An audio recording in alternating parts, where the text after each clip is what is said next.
we are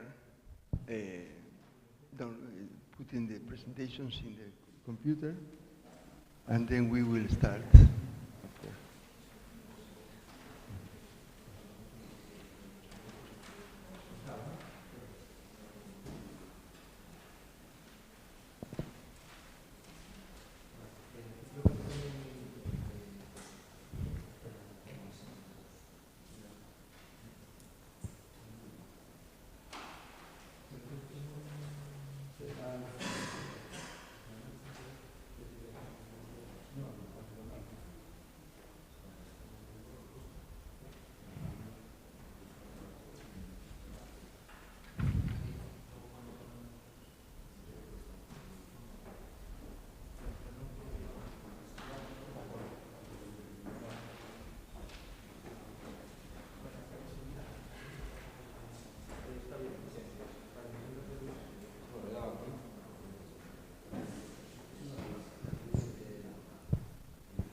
So for the people that is on streaming, we are waiting for the last paper to be uploaded to the computer in order to have a smooth transition between the speakers.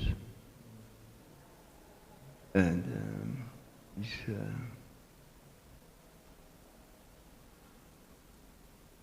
looks like innovation is always leading to step backwards. So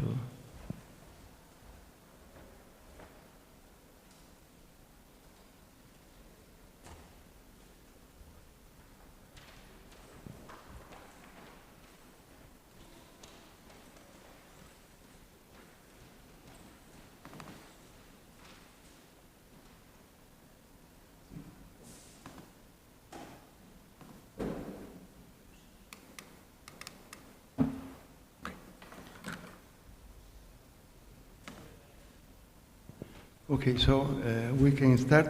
Welcome to this session of the HICE conference, year 2022 in Salamanca. The main topic of the session is bioinformatics. I am Manuel Graña. I will be the chair for this session. Well, we can start with the first paper, the comparison of machine learning techniques for the detection of type 4 photoparoxysmal responses in EEG signals.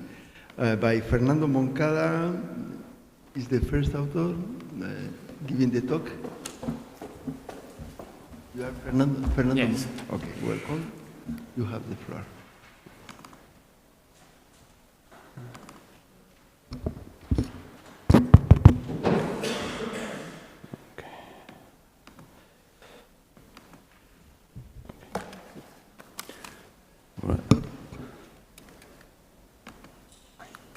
So, good morning, everyone. My name is Fernando Moncada Martins. I am from the University of Oviedo.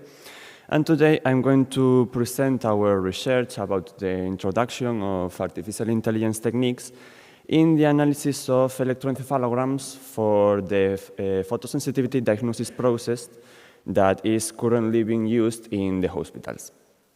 This project was developed by our research project, which is formed by me, Víctor González, Víctor Álvarez, and José Ramón Villar from the University of Oviedo, in collaboration with Beatriz García, a neurophysiologist from the Hospital Universitario of Burgos. Before we jump into the research, I'm going to give you some brief definitions so you can have a little more context about our problem. Electroencephalography is a technique used for measuring brain electrical activity. It can be applied in a non-invasive way using helmets or caps, making it the most widely used tool for diagnosing and monitoring different neurological disorders, such as the Alzheimer's disease, the epilepsy, or the photosensitivity, which is the one we are focusing on. The photosensitivity is diagnosed as an anomalous response of the brain to certain visual stimuli, like flashing lights or light reflections, in the form of electrical epileptic discharges. This is the lamp that is used in the hospitals in the diagnosis process. Those anomalous responses are called photoparoxysmal responses, or PPRs. The literature has set 4 different types of PPR depending on their intensity and their spreading through the brain. The type 1 is the weakest one, and it's located only in the occipital area. If it becomes more intense, we get the type 2. If it spreads to other brain regions, we get the type 3. And finally, the most dangerous and violent response is the type 4. The goal of this project is to test different machine learning algorithms for automatic detection of this type of PPR, the type 4. This picture maybe make you think that type 4 PPR is extremely easy to find in the EEG. But this is just an extremely neat example of a type 4 PPR. In reality, all the brain activity and all the PPR types are so mixed in the EEG that sometimes it's very hard to identify all of them, even by the neurophysiologists themselves. And that's why this is a very challenging problem. This project is the continuation of a previous one that was published last year in the Neural Computing and Applications Journal. Both projects were developed using the same dataset. It's formed by 10 anonymized EEG recordings from 10 different patients that were diagnosed with photosensitivity. Its recording was for 3 to 5 minutes continuous recording with an EEG helmet. while the patient was being stimulated with the lamp I showed before. The signals were recorded from 19 electrodes and at a sampling rate of 500 Hz, and the signals were manually labeled, marking every type 4 PPR that have been triggered during the stimulation. For a better understanding of the results I'm about to present, we must consider the extremely high imbalance in our dataset. After windowing the EEG signals, there are a total of around 20,000 windows, and only 600 of them, which corresponds to the 3% of the whole data, are type 4 PPR windows. For a bit context, our previous work, we proposed a first attempt in the detection of type 4 PPRs. We used two different versions of the k-nearest neighbors algorithm, one class and supervised version that classified the EEG windows into normal and anomalous brain activity, and a two-class supervised version that classified only the anomalous windows into type 4 PPRs or other different brain activity. In that first attempt, we reached a sensitivity of around 60%, and the accuracy and specificity are much higher because of the imbalance of the data I mentioned. Our new proposal is applied as follows. The raw EEG signals are preprocessed, and 1 second length windows with 90% overlapping are extracted. For each window, a total of 32 features from different domains are extracted, and the principal component analysis algorithm is applied to reduce them into an even smaller set of 12 uncorrelated components. Following a leave one out tenfold cross-validation technique, the k-means algorithm is applied to separate the training sets into clusters, and then the testing sets are associated with the most suitable cluster. Depending on the proportions of training PPR samples within each cluster, different machine learning models are applied.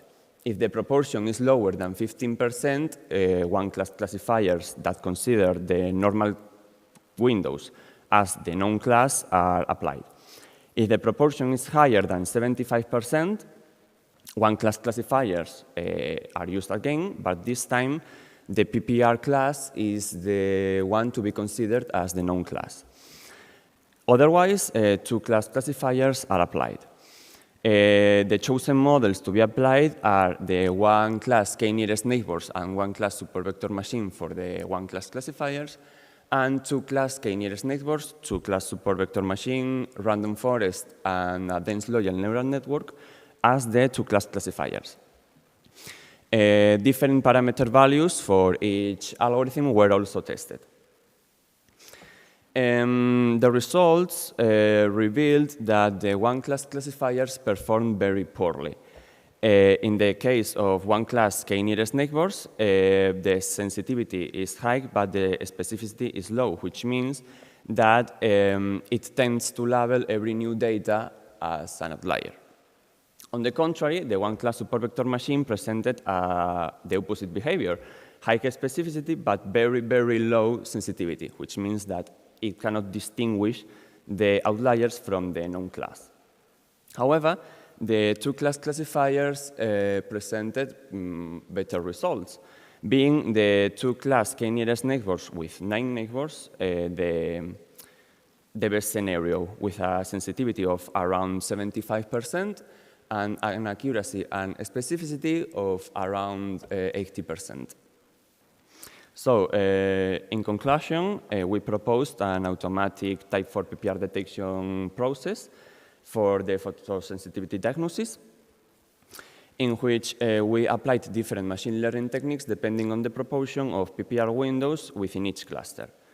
The one-class classifiers could not distinguish type 4 PPR windows from other type of brain activity, as opposed to the two-class classifiers and the two-class k-nearest neighbors with 9 neighbors, is the best detection method for this task.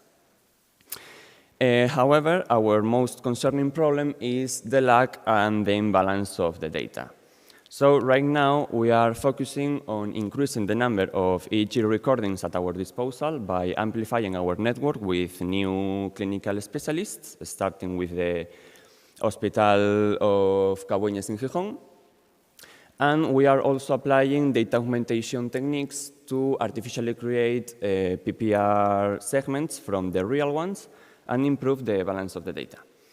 As future work, we are going to start testing deep learning algorithms, such as convolutional neural networks, recurrent neural networks, or autoencoders, and we expect these algorithms to be able to learn and classify the complex patterns of all types of PPR more effectively. And that's all for now. Now I will be at your disposal for any questions you may have, so thank you very much for your attention. Thank you very much. Thank you. Any question by people in the room? So, okay. So I need to to make some questions in order to have some kind of life in the very interesting work. I think one of the comments that I'm starting to make more or less systematically, a couple of comments. One is if the data has been published in some kind of public repository like Zenolo? No, because this data is real data from real patients, so there is private data. There is some risk that you can extract the identity of the patient from the EEG data. Yeah. I mean, our signals are anonymized, but we have a contract with the hospital, so they don't. I am asking always in all my reviews to the authors to publish the data because for reproducibility, and also to increase the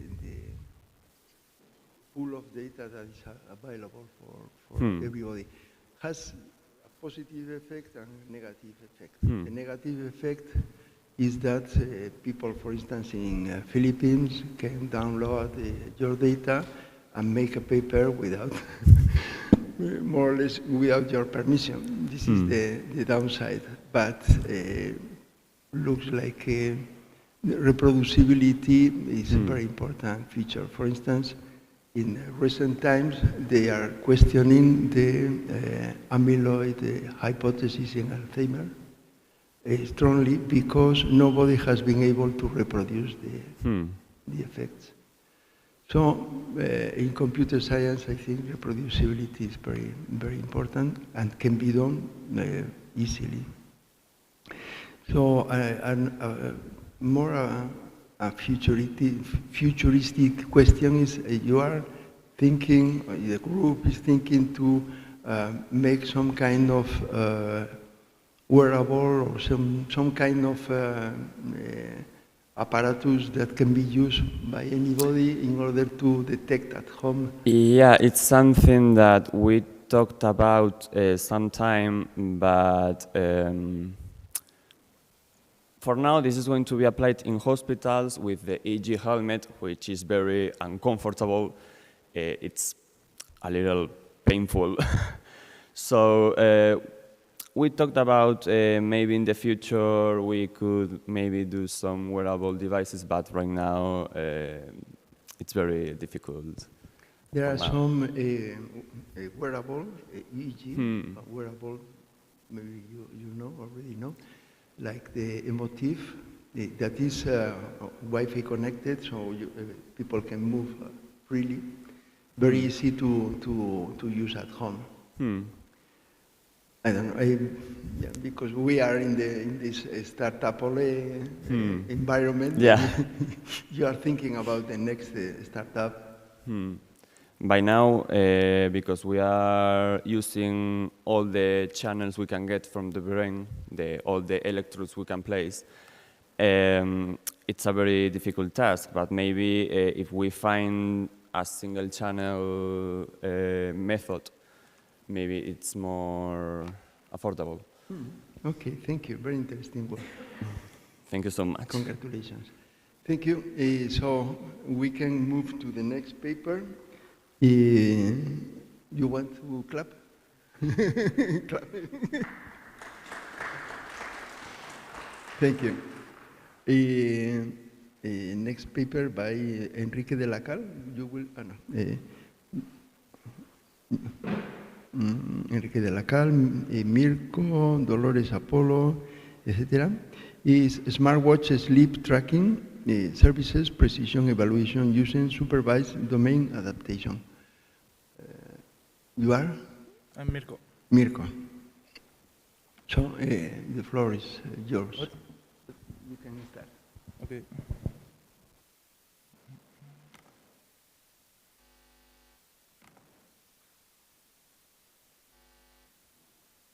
Okay, so I'm Mirko, and good morning. Today I will be talking about smartwatch sleep tracking services precision evaluation using supervised domain adaptation.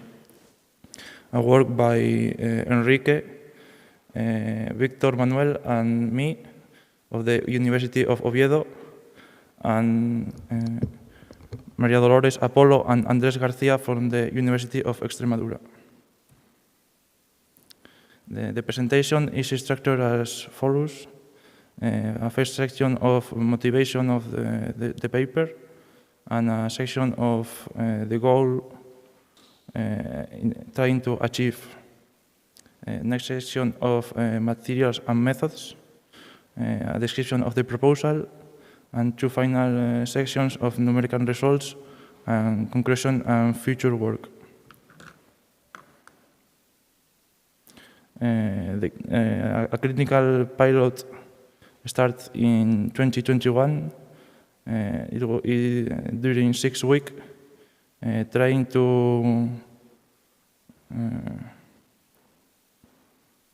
to assess if the therapeutic horse riding treatment helps arthritis patients. The patients were divided in 2 groups of 10, and there were 12 sessions, and a control group with equivalent standardized physical exercise program. There were 2 groups of clinical measures taken.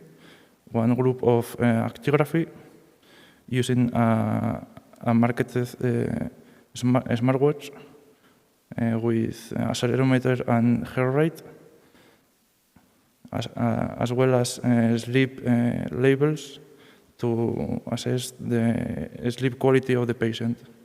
And a second group of measures obtained at specific milestones like pain, joint mobility, and balance. This work will focus on the sleep quality of the patient. So we had 6 weeks of data for 20 patients, accelerometer, heart rate, and sleep information for each of the days. And this work will try to evaluate the quality of that sleep information, computed by the native smartwatch sleep application. The analysis of the effect of the therapeutic horse riding treatment of the patients will be taken on further studies. So the 20 patients that start, only 15 of them managed to finish the pilot, and of these 15, only 4 kept significant recorded time for each of the sleep stages, because we wanted at least 10 hours per stage. The inclusion criteria for the patients were patients diagnosed with arthritis, with age over 25 and under 65, They shouldn't be riding horse in the last 6 months, but they should be enough physical autonomy to be able to ride independently. And they should have pain in a joint with a mild to moderate pain, and could have a decreased range of motion in any joint at a minimum of 10%. The exclusion criteria were having some other neuromuscular disease and be pregnant. This work will work with 2 different data sets. Our data set that we collect with the patient's smartwatches, and another public data set in order to evaluate the quality of the first of the data sets. Both data sets have the same features: accelerometer 3-axis and heart rate and labels, but the second one has labels collected by a polysomnogram, which is considered as a ground truth. Both has the same sleep stages, that is wake, and REM, no REM stages, with 3 levels of sleep in no REM.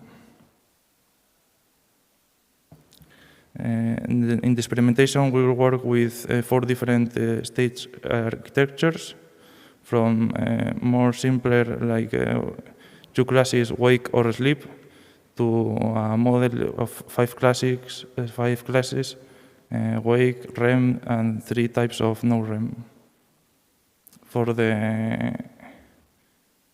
the preprocessing, we will introduce a new motion artifacts removal algorithm based on the heart rate recovery concept.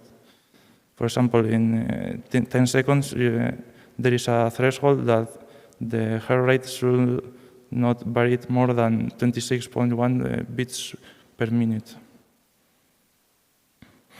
And the domain adaptation from the source dataset to the target dataset will be handled with 2 different models. A first model called best one participant model, with just data for 1 participant in a 5 repetitions, 2 false cross validations. And we will compare 6 different algorithms. The first one is random forest, next decision tree, k-nearest networks, and 3 different configurations of a multi-layer perceptron of 6, 15, and 30 hidden layers size. And a second model, best leave one out model, that uses the best algorithm found in the last model, but it uses all the 4 participants' data, using a leave one out user-centered validation strategy to make a more general model. Both of them will be deployed on the target dataset to validate the accuracy of the labeling. The proposed method is a supervised domain adaptation method, where the source domain is our sleep dataset, the source dataset obtained with the smartwatch used in the pilot, and the target domain is a dataset, the target dataset available in a public repository, obtained with a combination of another multi-sensor smartwatch data and a polysomnogram recording simultaneously.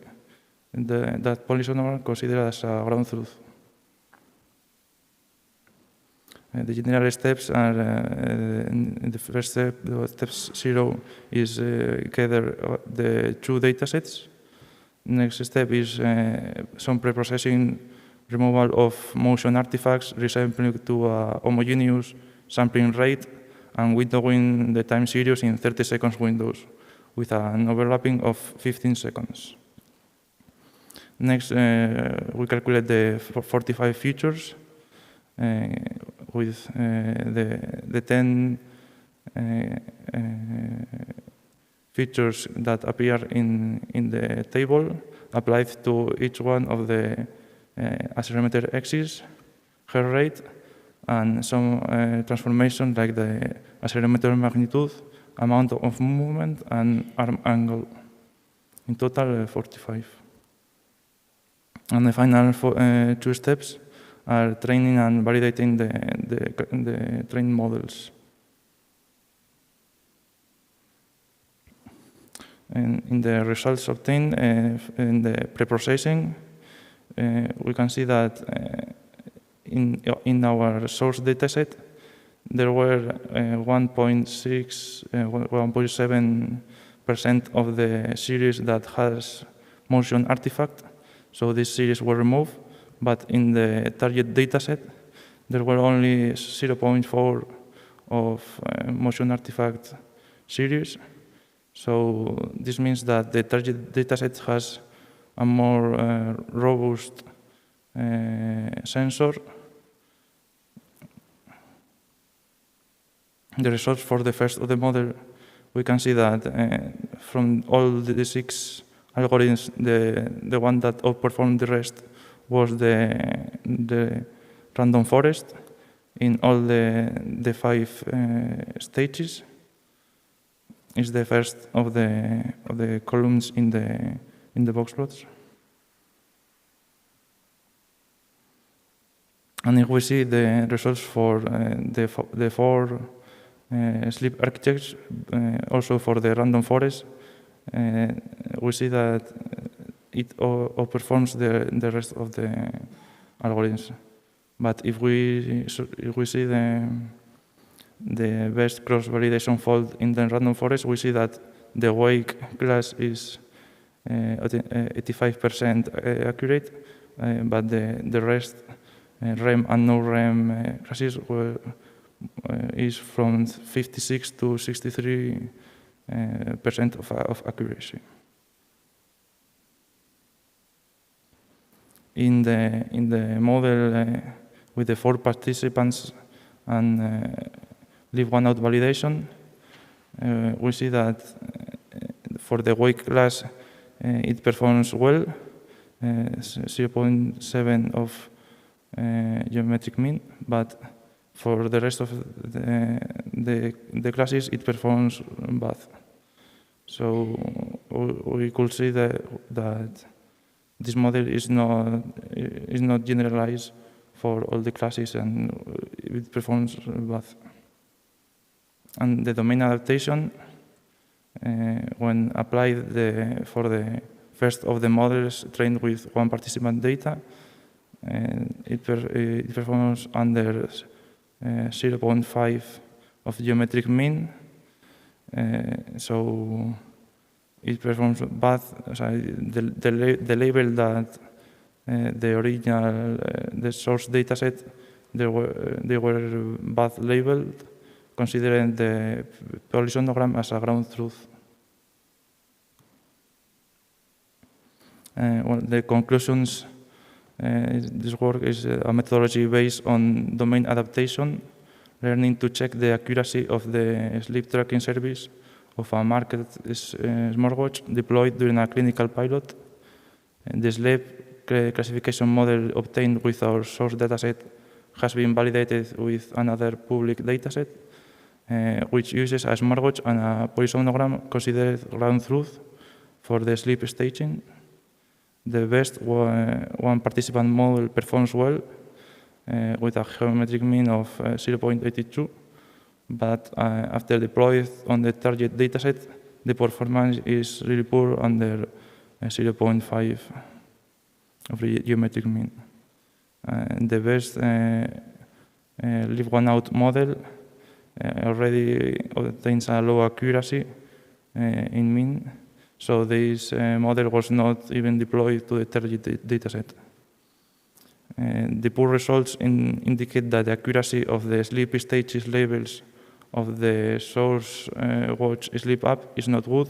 So we need to look for suitable alternatives to label of the sleeping data.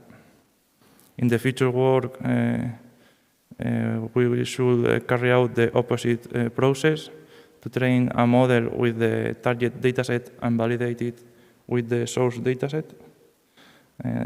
Also, we should apply other anomaly detection algorithms to obtain a cleaner signal, training it with a clean dataset in a controlled environment.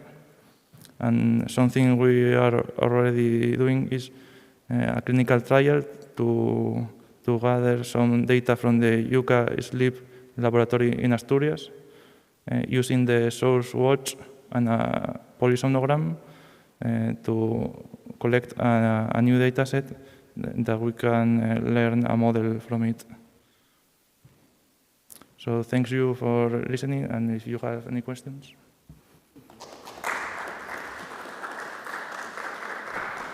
So does anybody there who have some questions from the audience? So thank you for the presentation. It's you have a very exhaustive exploration of the data and the results and these kind of things,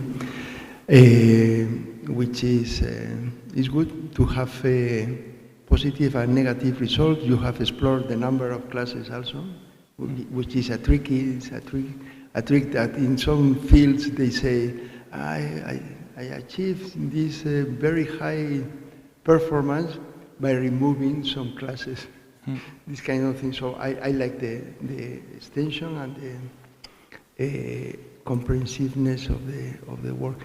One comment is about which software platform did you use? Python, R, which software?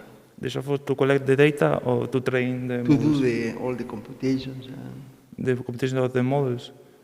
Sí. Yes, it was R. R. Yeah, the question is because, for instance, random forest, nobody knows why it works. Yeah, because it's random, it's pop, pop, pop, pop. Why? It's a mystery. And it was the paper, the original paper by Brayman. I tried to read the paper. You cannot understand why it works, but it works. But it depends on the implementation. So you may have several implementations. If you try several implementations, I expect that you will have very different results. I don't remember what library we use for R, but we could try, yes, some other options. It's just a curiosity because the work is, already you have a lot of work. One question is about the labeling, because I didn't understand. You have the smartwatch that gives you the state, yeah? And then you are comparing against other labeling of the data. I didn't get this labeling, where it comes from. From a public data set? No, but you have your yes. private. Yes. And then you are trying to compute the quality of the sleep labeling that is giving you the smartwatch. Yes. But my question is, you are comparing this against what? Somebody has been like looking at the patient and saying, at this time is awake or something like that? We train a model using our data or accelerometer data, and we run that model with a public data set that we think is correctly labeled. And we run the model with the data, and we compare the results obtained with the model with the label that offers the polysomnogram. Okay, thank you. I think I don't have any more question. Another question from the audience? So thank you very much. Again, you can thank clap. And we go to the video presentation by Naori Ishii, Kazunori Iwata, some Japanese authors. The tracking and classification of features in the bio-inspired layer network.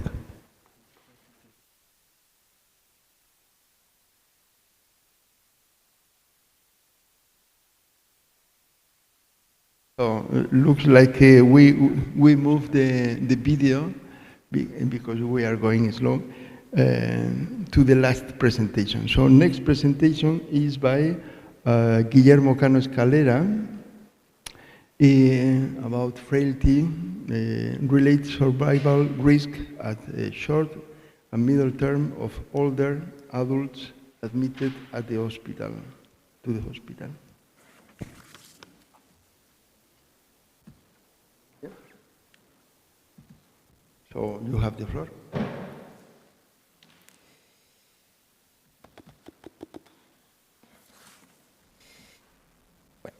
Hello, my name is Guillermo Cano, and I am a PhD student in medicine and surgery at the University of the Basque Country.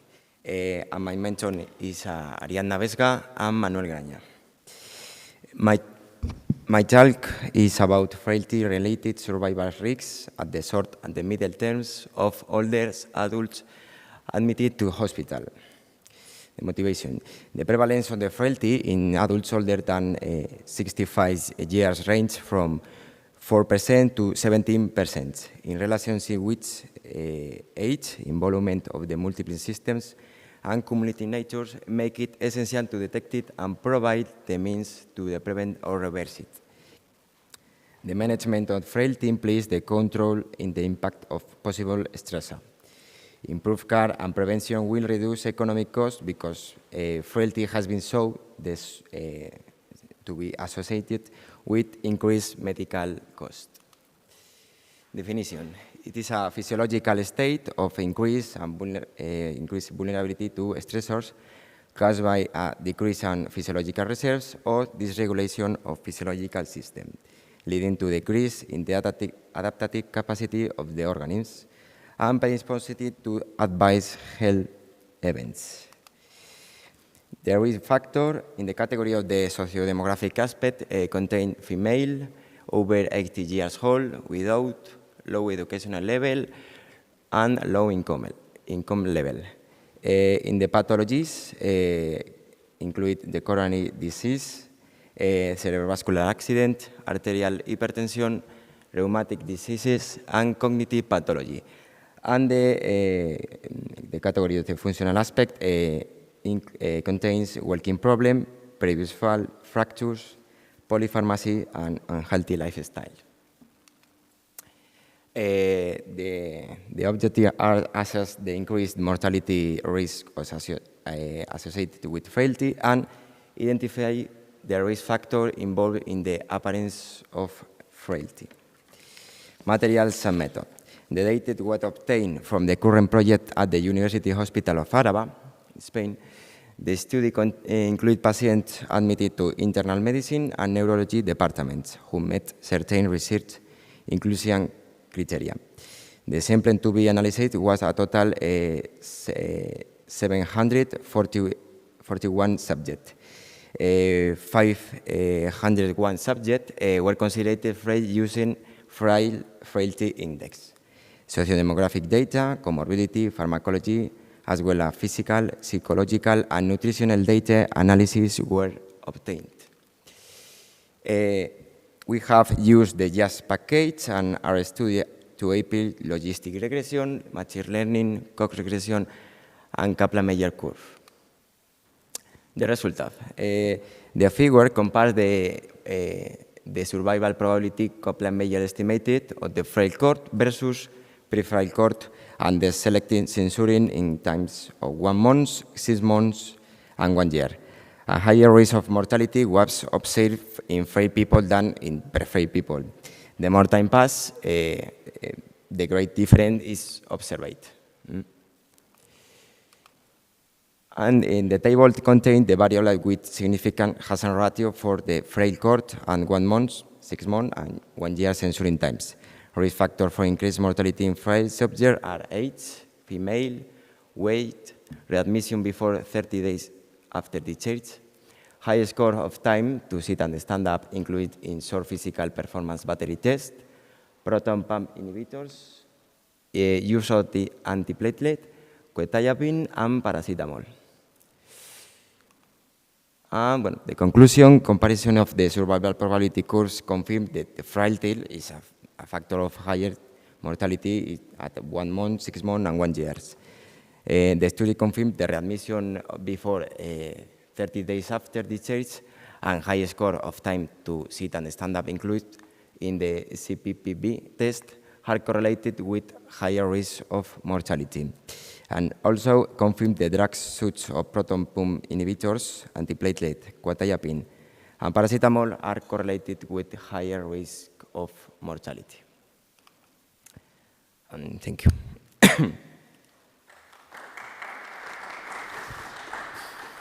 Thank you. Any question from the audience? No. No questions. It's my student, so it's complicated to. Por eso. But well, the topic of frailty is it was a hot topic before the pandemic. Looks like now there is no such emphasis on frailty. And frailty is related, the problem of the issue of frailty is related with the aging of the population. So frailty is a big issue in Europe. It was before the pandemic. A big issue in Europe, in Japan, and some in the United States, in some states. And frailty has been also strongly related with the outcomes of the pandemic, because most of the people that suffered and died were already frail people. In our study, we showed that frail people have low life expectancy. So maybe some questions can be posed to the authorities about what was going on the pandemic and afterwards. How frail people were treated during the pandemic and afterwards. So I think that our next line of work will be dealing with the study of mortality of frail people during the pandemic. And I think it's really needed. I have no question. One comment. Yeah. Well, in Spanish, please. Sí. En Spanish, si quieres. Sí, mejor. Si no tiene problemas el resto de la audiencia, si no traducimos. La cuestión es muy sencilla. En las conclusiones veo que se dice que hay correlación entre la ingesta de varios medicamentos y el riesgo de mortalidad por esta enfermedad. Y veo, bueno, entre ellos me parece que estaba, por citar uno, un inhibidor de la bomba de protones, ¿no? Algo tipo omeprazol o algo así. Sí, el más típico del omeprazol. Quiero decir, en realidad es una clase de medicina. Sí, quiero decir que me parece que es como bastante común, ¿no? Tomar ese tipo de medicamento hoy en día. Lo prescriben, nada más que entras por el hospital ya te están prescribiendo que te tomes eso. Eso es. Sí. Entonces, no, pero mi pregunta concreta es, en el estudio de correlación, ¿se estudiaron otros medicamentos aparte de esos 5 que hay ahí? Sí, ¿Cuántos incluía el...?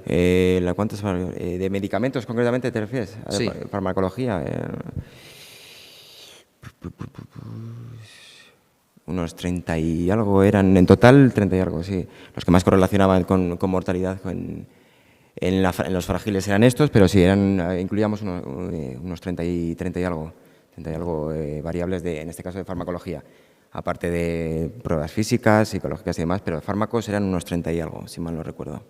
Esto estaba hecho, los datos provienen de un estudio, en realidad el estudio era para ver cuál era el efecto de un cierto tratamiento con unas vitaminas o algo así, a ver si mejoraba y tal.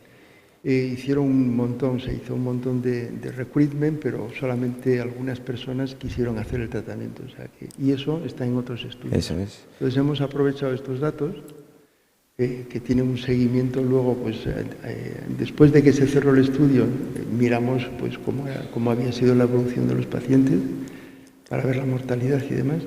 Y dentro de ese estudio se hacían pues una serie de test sobre también delirio y fragilidad. Entonces aquí nos hemos concentrado en la fragilidad. Son cosas todas muy correlacionadas. Sí. Y uno de los problemas gordos es la polifarmacia, ¿ya? Y nadie ha cuestionado la interacción entre lo que ha ocurrido en la pandemia y la polifarmacia. No ha habido preguntas. No ha habido preguntas sobre cuál es la interacción entre un medicamento experimental y la polifarmacia que la gente estaba recibiendo. No ha habido preguntas. La comunidad científica española no ha hecho preguntas, ninguna. Bueno, esto está relacionado con esto. So let's go. Okay, thank you. Move ahead with the next presentation by Goizalde. It's also related with data from COVID. Is an analysis of a real data set extracted from the University Hospital in Álava.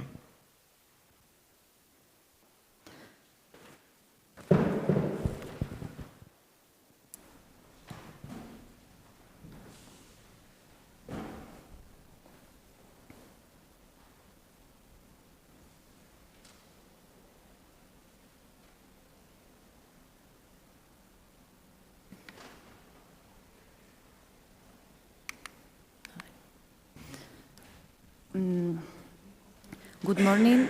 My name is Goizalde Badiola. I'm a PhD student at the University of the Basque Country, and my two thesis mentors are José Manuel López Guede and Manuel Graña.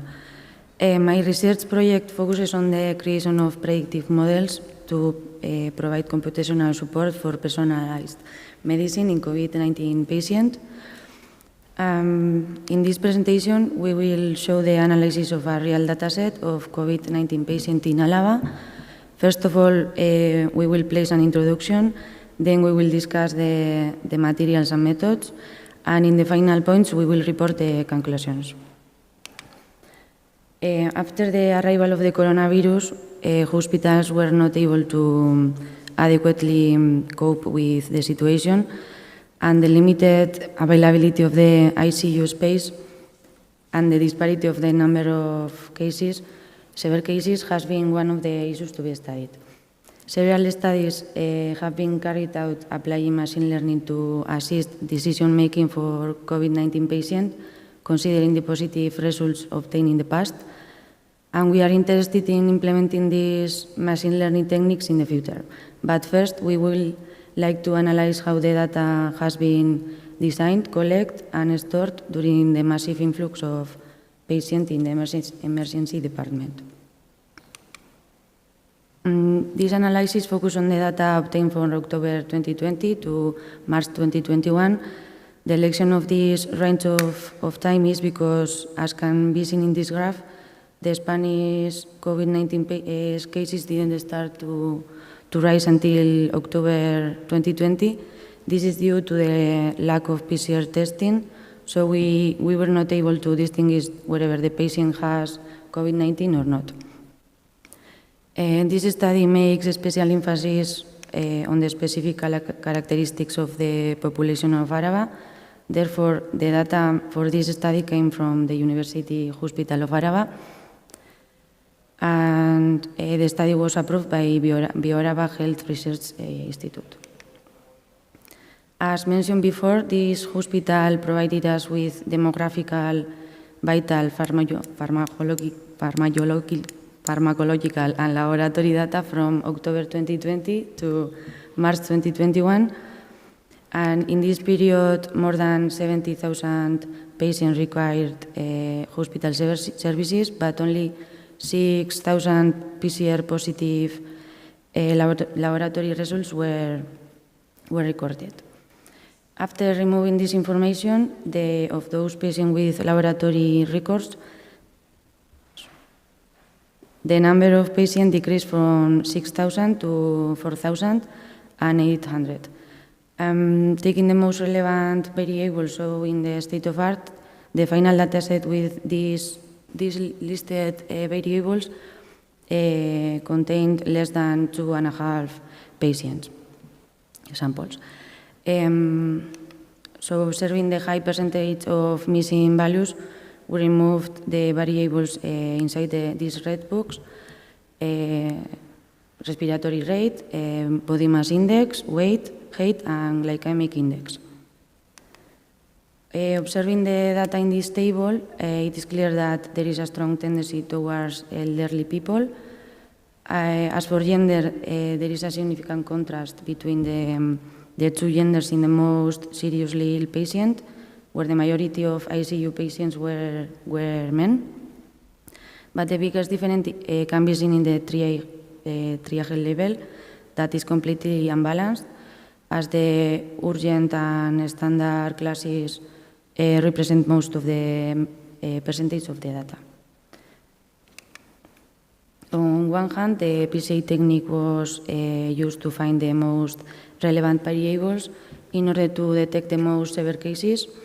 The first three principal components represent more than 92% of the total variance, and the correlation matrix shows that the variables that are more closely to the principal components are age, systolic blood pressure, and heart rate. On the other hand, a logistic regression has been created to predict the severity level of the patient, to detect the most important variables, showing that age, heart rate, and blood saturation are reliable predictors for severe cases. And finally, the aim for this work was to create a detailed analysis for the data collected in order to develop predictive models in the future.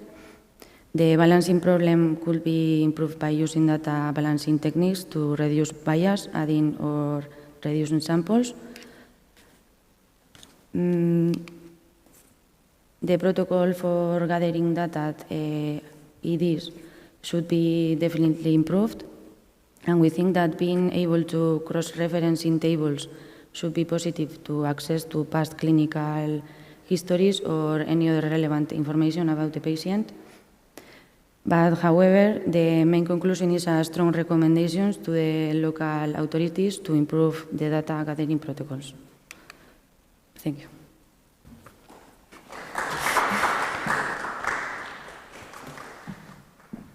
Any question from the audience? Yeah, this is University of Alava Hospital is a local hospital in Vitoria, a couple of hospitals, and the effort to try to obtain data from the hospital has been shown to be very, very, very difficult to achieve, no? Yes.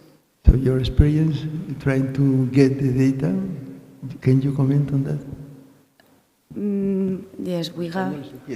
No me da igual. Bueno, we have a lot of ethical problems about the dataset for unknown reasons, because we. Bueno, igual en español. Bueno, da igual. En español. Pues hemos tenido muchos problemas éticos sobre los datos. Con la comisión ética para tener permisos para bastante largo y trabajoso, pero sí hemos tenido bastantes problemas para acceder a todos los datos, y bueno, pues se puede ver aquí que los datos no son muy fáciles para utilizar en futuras predicciones. Yeah, one of the things that I did at the beginning of the pandemic was to look at the publication of data of the CDC in the United States and, for instance, in Chile.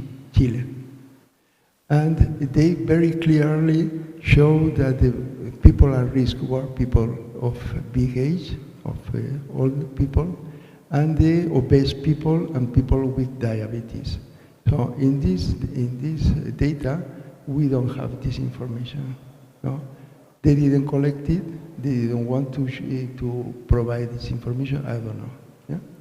So the big problem is the availability of data, of what to assess what was going on during the pandemic. And this is life for us. Thank you very much. Thank you. Thank you. Bueno, esto. So we go to the last paper, indoor access control system through symptomatic examination of IoT technology for computing and cloud computing. Presentation is by Raúl. Yeah, Raúl López Blanco from University of Salamanca, I suppose. The Visite Research Group.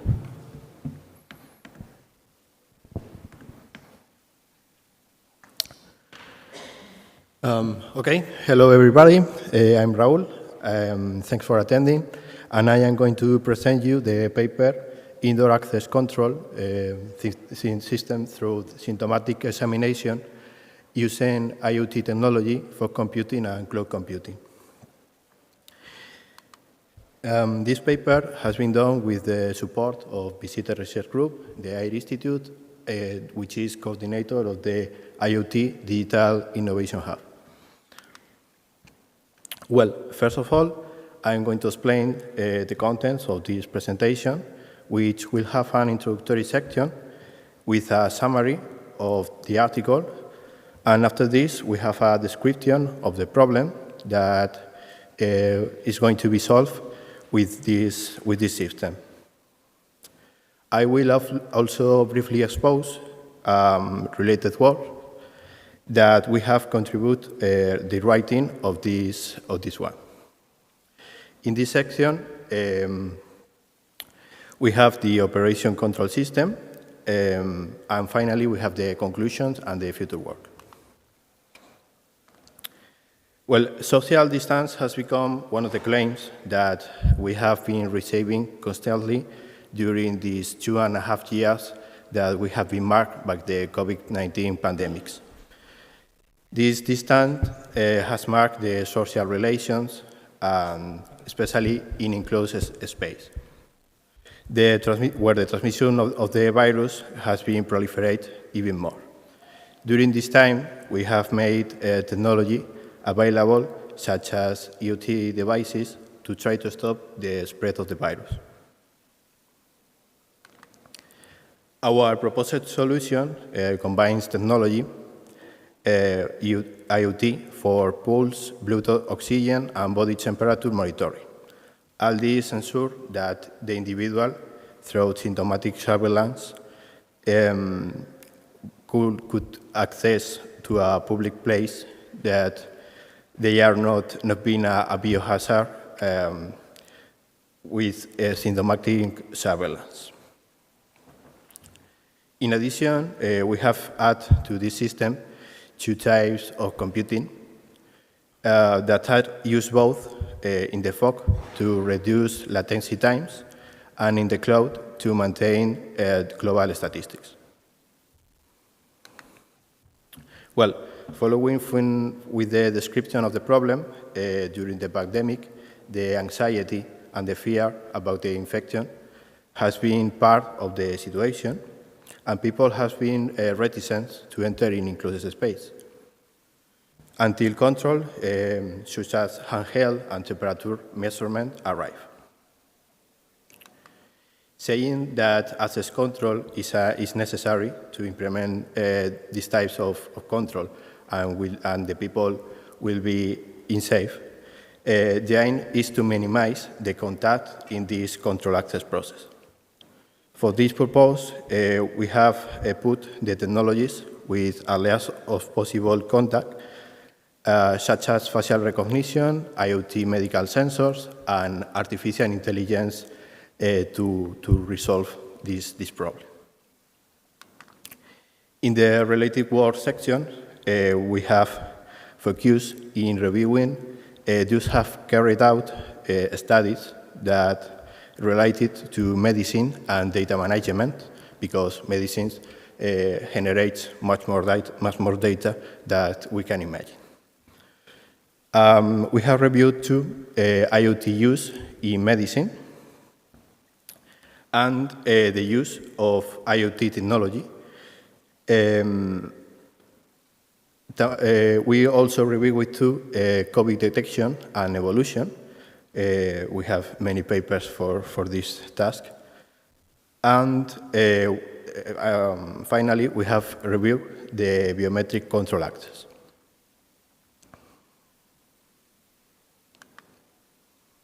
Well, I'm going to explain now the system that we have designed for this access control and symptomatic surveillance.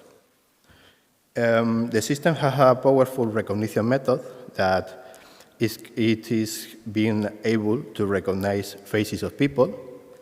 That is, this is being done with a convolutional network, CNN, trained with faces of people we have mask and no mask, and another convolutional network that train with profile pictures of the users for the recognition of people and user of the system.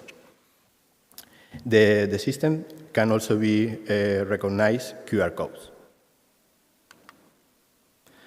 Well, as can be seen in the transparency, the system has a series of steps that start in hand sanitization, passing through facial recognition, taking the measurements, and after that, we have an algorithm to analyze the data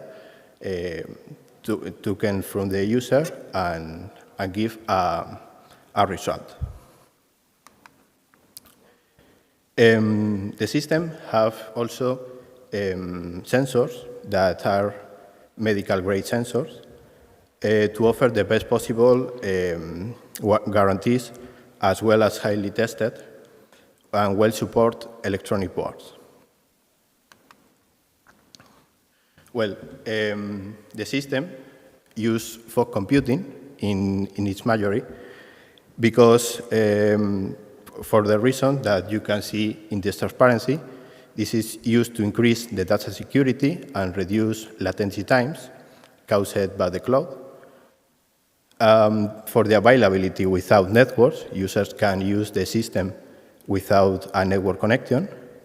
This type of computing has lower latency and the data security because the wired transport data are much more secure than wireless transmission of the data. The system also has a statistics management interface that is formed with the local data and an interface for the visualization that can be operated by a medical personnel or a security personnel. The system also has care the taking of the accessibility because the COVID-19 is something that has affected everyone. And we have put that accessible for the people. We reduce mobility and kids. It has voice operation instructions, and the instructions are in more than 5 languages. Finally, passing to the conclusion section, we have drawn the conclusions from the testing that this is why we use two computing technologies. We have used fog computing for the availability without a network, the time for the obtained results, because fog computing is much more fast than cloud computing, and the security that is resistant to wireless network attacks, that cloud computing can be vulnerable. And the future work may include recognizing the COVID vaccination passport, or other infectious diseases, federated learning for taking the data and maintaining it more secure, and a case-based reasoning system for detect other diseases with the similar symptomatology. And thank you all. And if you have any question, I could be responding.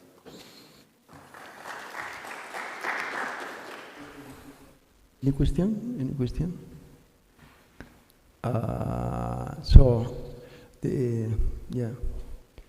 This work it puts us in the in a future where we will have permanent pandemics and permanent lockdowns.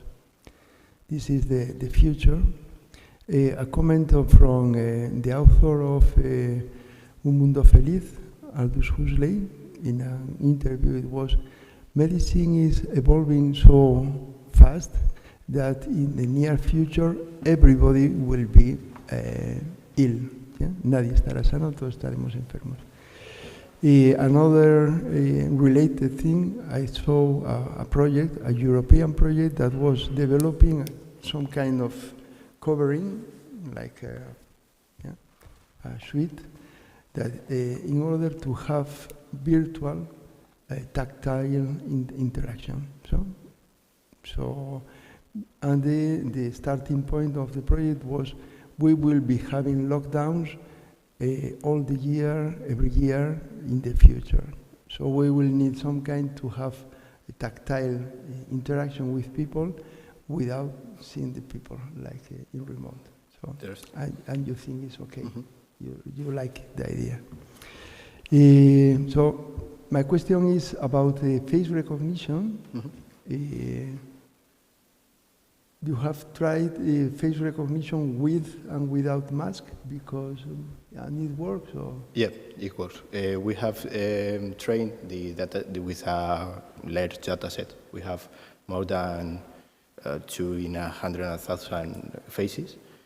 And the system could recognize faces, not with the accuracy that you can expect, maybe 90%, but it works. And it's recognized the users and people with masks. And the basics of because you have download the system from some place, or it's a public system? The data set, it's from Kaggle. It's public data set. And our data set created with our users is not public, but the others, yes, is public. Mm-hmm. Okay, thank you. Some question? Any other question? So we can move. Thank you very much. Thank you.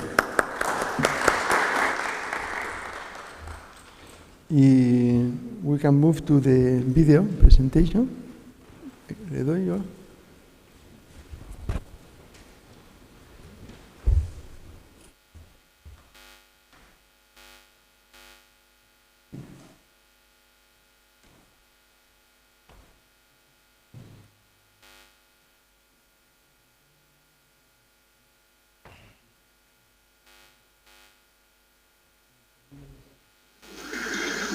I would like to talk about tracking and classification and bio-inspired layered networks. My name is now Hyo Ishii, Advanced Institute of Industrial Technology, and we are sorry not able to present the slides directly by illness.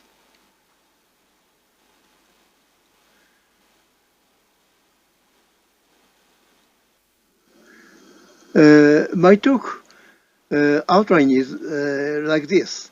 The first is bio-inspired network based on the biological relational network, which we call here a symmetric network.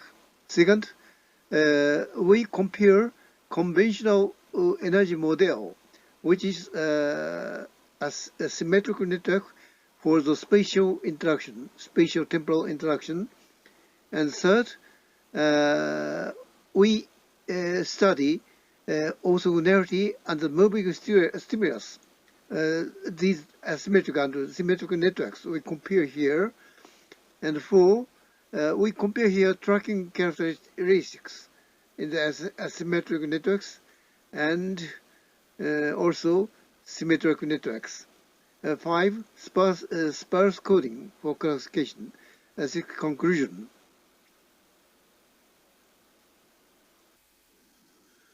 This slide shows spatial interaction of relational catfish network, which was studied Professor Naka and others.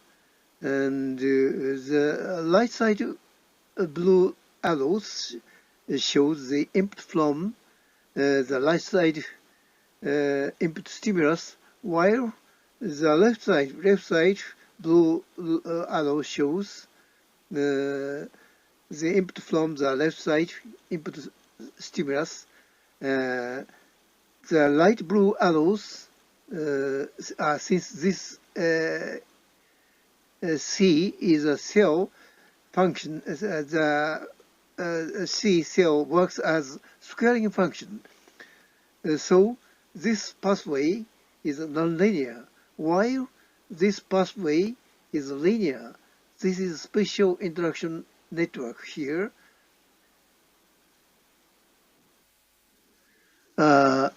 We compute orthogonality computation between asymmetric network units. This is one unit, and the other unit is this one.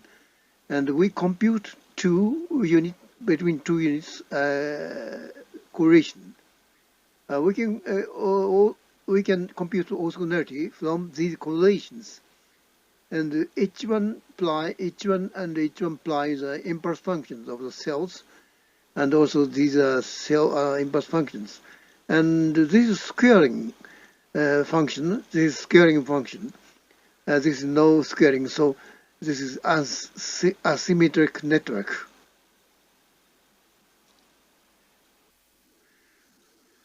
We compute also orthogonality between energy model units. This is symmetric network. Also, this is symmetric. Between these units, we can compute orthogonality computation by using correlations. And also, in this case, a symmetric network is a squaring function. Also, the other unit, squaring functions. We compute orthogonality under the condition of stimulus condition and under two units of the asymmetric networks. Also, this is applied to the symmetric networks. And A is conditioned white to Gaussian stimulus. And B, the black Gaussian is moving from the light side. And the C condition is also moving, and two black stimulus are proceeding from the light side, and 3 and 4th all black stimulus are moving from the light side.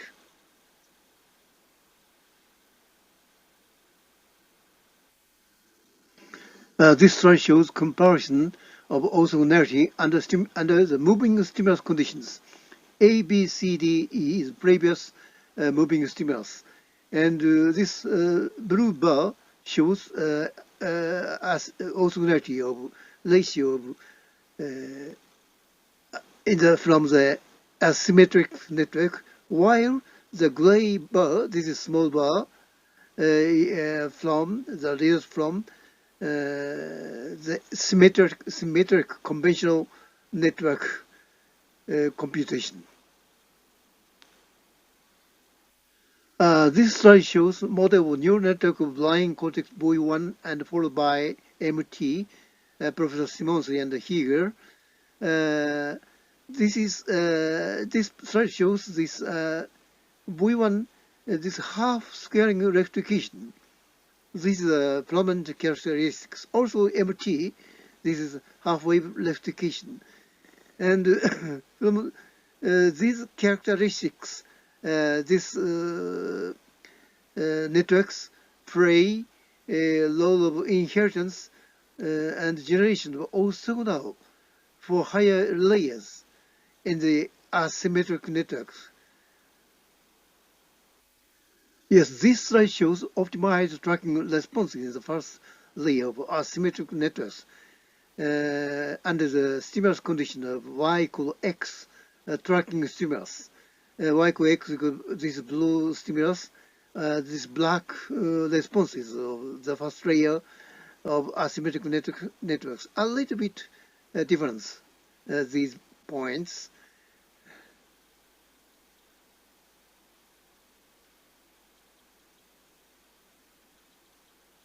This slide shows optimal tracking responses in the second layer of the asymmetric networks. This is almost same. Y equal x tracking stimulus response is almost same. So this is very good result. In the first and second layers of symmetric networks. For the y equal x tracking stimulus, the response was first and second, this is second, layers of symmetric networks, this is a conventional network, respond to a little bit insufficient responses. So, asymmetric network response correctly. This slide shows the classification in the orthogonal space generation of orthogonal sparse coding is realized in the asymmetric network. Here, independence of the sparse coding is a sufficient condition for classification. And generation of the orthogonal sparse coding is realized in the asymmetric layered networks. Orthogonal sparse coding is useful for classification. We apply two processing steps, linear discriminant analysis and orthogonal sparse coding for classification. Two steps, and we iterate the two steps. This slide shows classification of cocoa, copper, CPI, which derived from, taken from Reuters collection, real-world data. And these are blue and this later linear discriminant analysis. And this green color shows spiral sparse code, orthogonal sparse code realization. So 100 cocoa and copper and CPI all data correctly, 100% correctly. This is classified.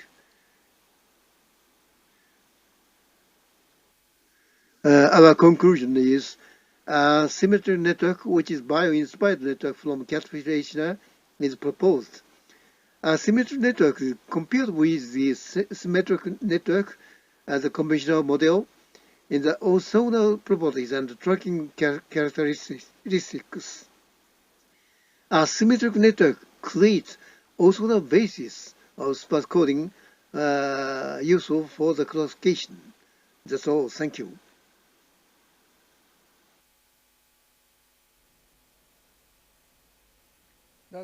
That's all, folks. So that's the final paper. That's the end of the session.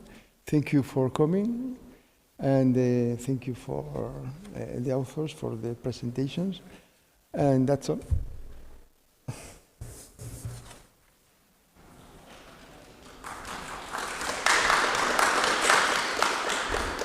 Podría hablar un rato, pero mejor me callo.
So good morning, everybody. My name is Giuseppe Psaila from University of Bergamo, Italy, and I'm honored to chair this plenary talk.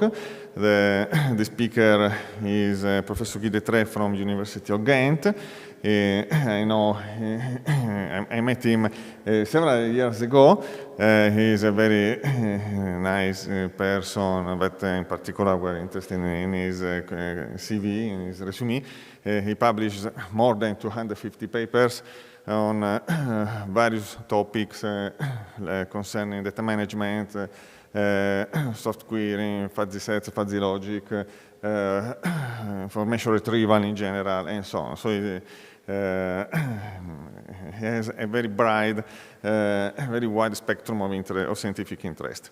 He's also a member of various organizations, in particular the steering committee of the Flexible Query Answering System Conference, EUS-FLAT, and is also a member of the editorial board of the International Journal of Computational Intelligence Systems. So, what to say? I don't want to use more time. I introduce directly Professor Guy Detré that will present his talk. Thank you. Thank you for the introduction. So also thank you to the organization because to invite me, in fact, and give me the opportunity to give this presentation. I will start with an observation which I called a paradigm shift in information management. This is more or less in line with what the plenary speaker of yesterday was also telling. And in fact, a paradigm shift can be described in a cycle, with a cycle consisting of 5 steps. And what I'm going to do is I'm going to apply this on information management. And let's start with the first step, and this is a normal science. In fact, the situation we had up to several years ago, where we dealt with information that was, in fact, structured most of the time, with manageable volumes. This means that we could handle all the data on one single location, one single computer in most cases. Relational databases were almost all the time used, are still in use today, but relational could solve, in fact, a lot of problems. We had data warehouses, we had business intelligence applications, data mining. And then after a while, we observed some kind of problems, let's say, challenges, mainly with the arrival of the internet and with the arrival of new applications like social media, multimedia, sensor data generating, Internet of Things, these things, we observed what we can call the big data challenges. And the first one is volume. We were no longer able to store everything on one single location. Another one is variety, means that the data is structured in different ways so that it becomes very difficult to transform everything in one single database scheme. Another one is velocity, more related to sensor data, which means, in fact, that the application has requirements in terms of speech, in terms of time to interact with your database system, and your database system cannot offer this time requirements, in fact. So you need other solutions to that in order to have fast access to your data when you need it. And then finally, veracity has to do with the fact when you deal with larger volumes, sooner or later you are confronted with the imperfection of data. And then you need to find a solution on that. You have to make sure that your data are representing reality, so that if you are making decisions on the basis of your data, that your decisions are in fact based on realistic data. So these problems could not be solved with conventional technology, so we came into a kind of crisis and new challenges. So we needed to find solutions to handle unstructured data, There was the issue of complex data integration problems. We had to deal with bad data quality. Also, complex data manipulation operators and inadequate querying facilities. Then after a while, we observed new technologies like NoSQL databases, cloud storage that helps us to store data distributed over an internet, different locations.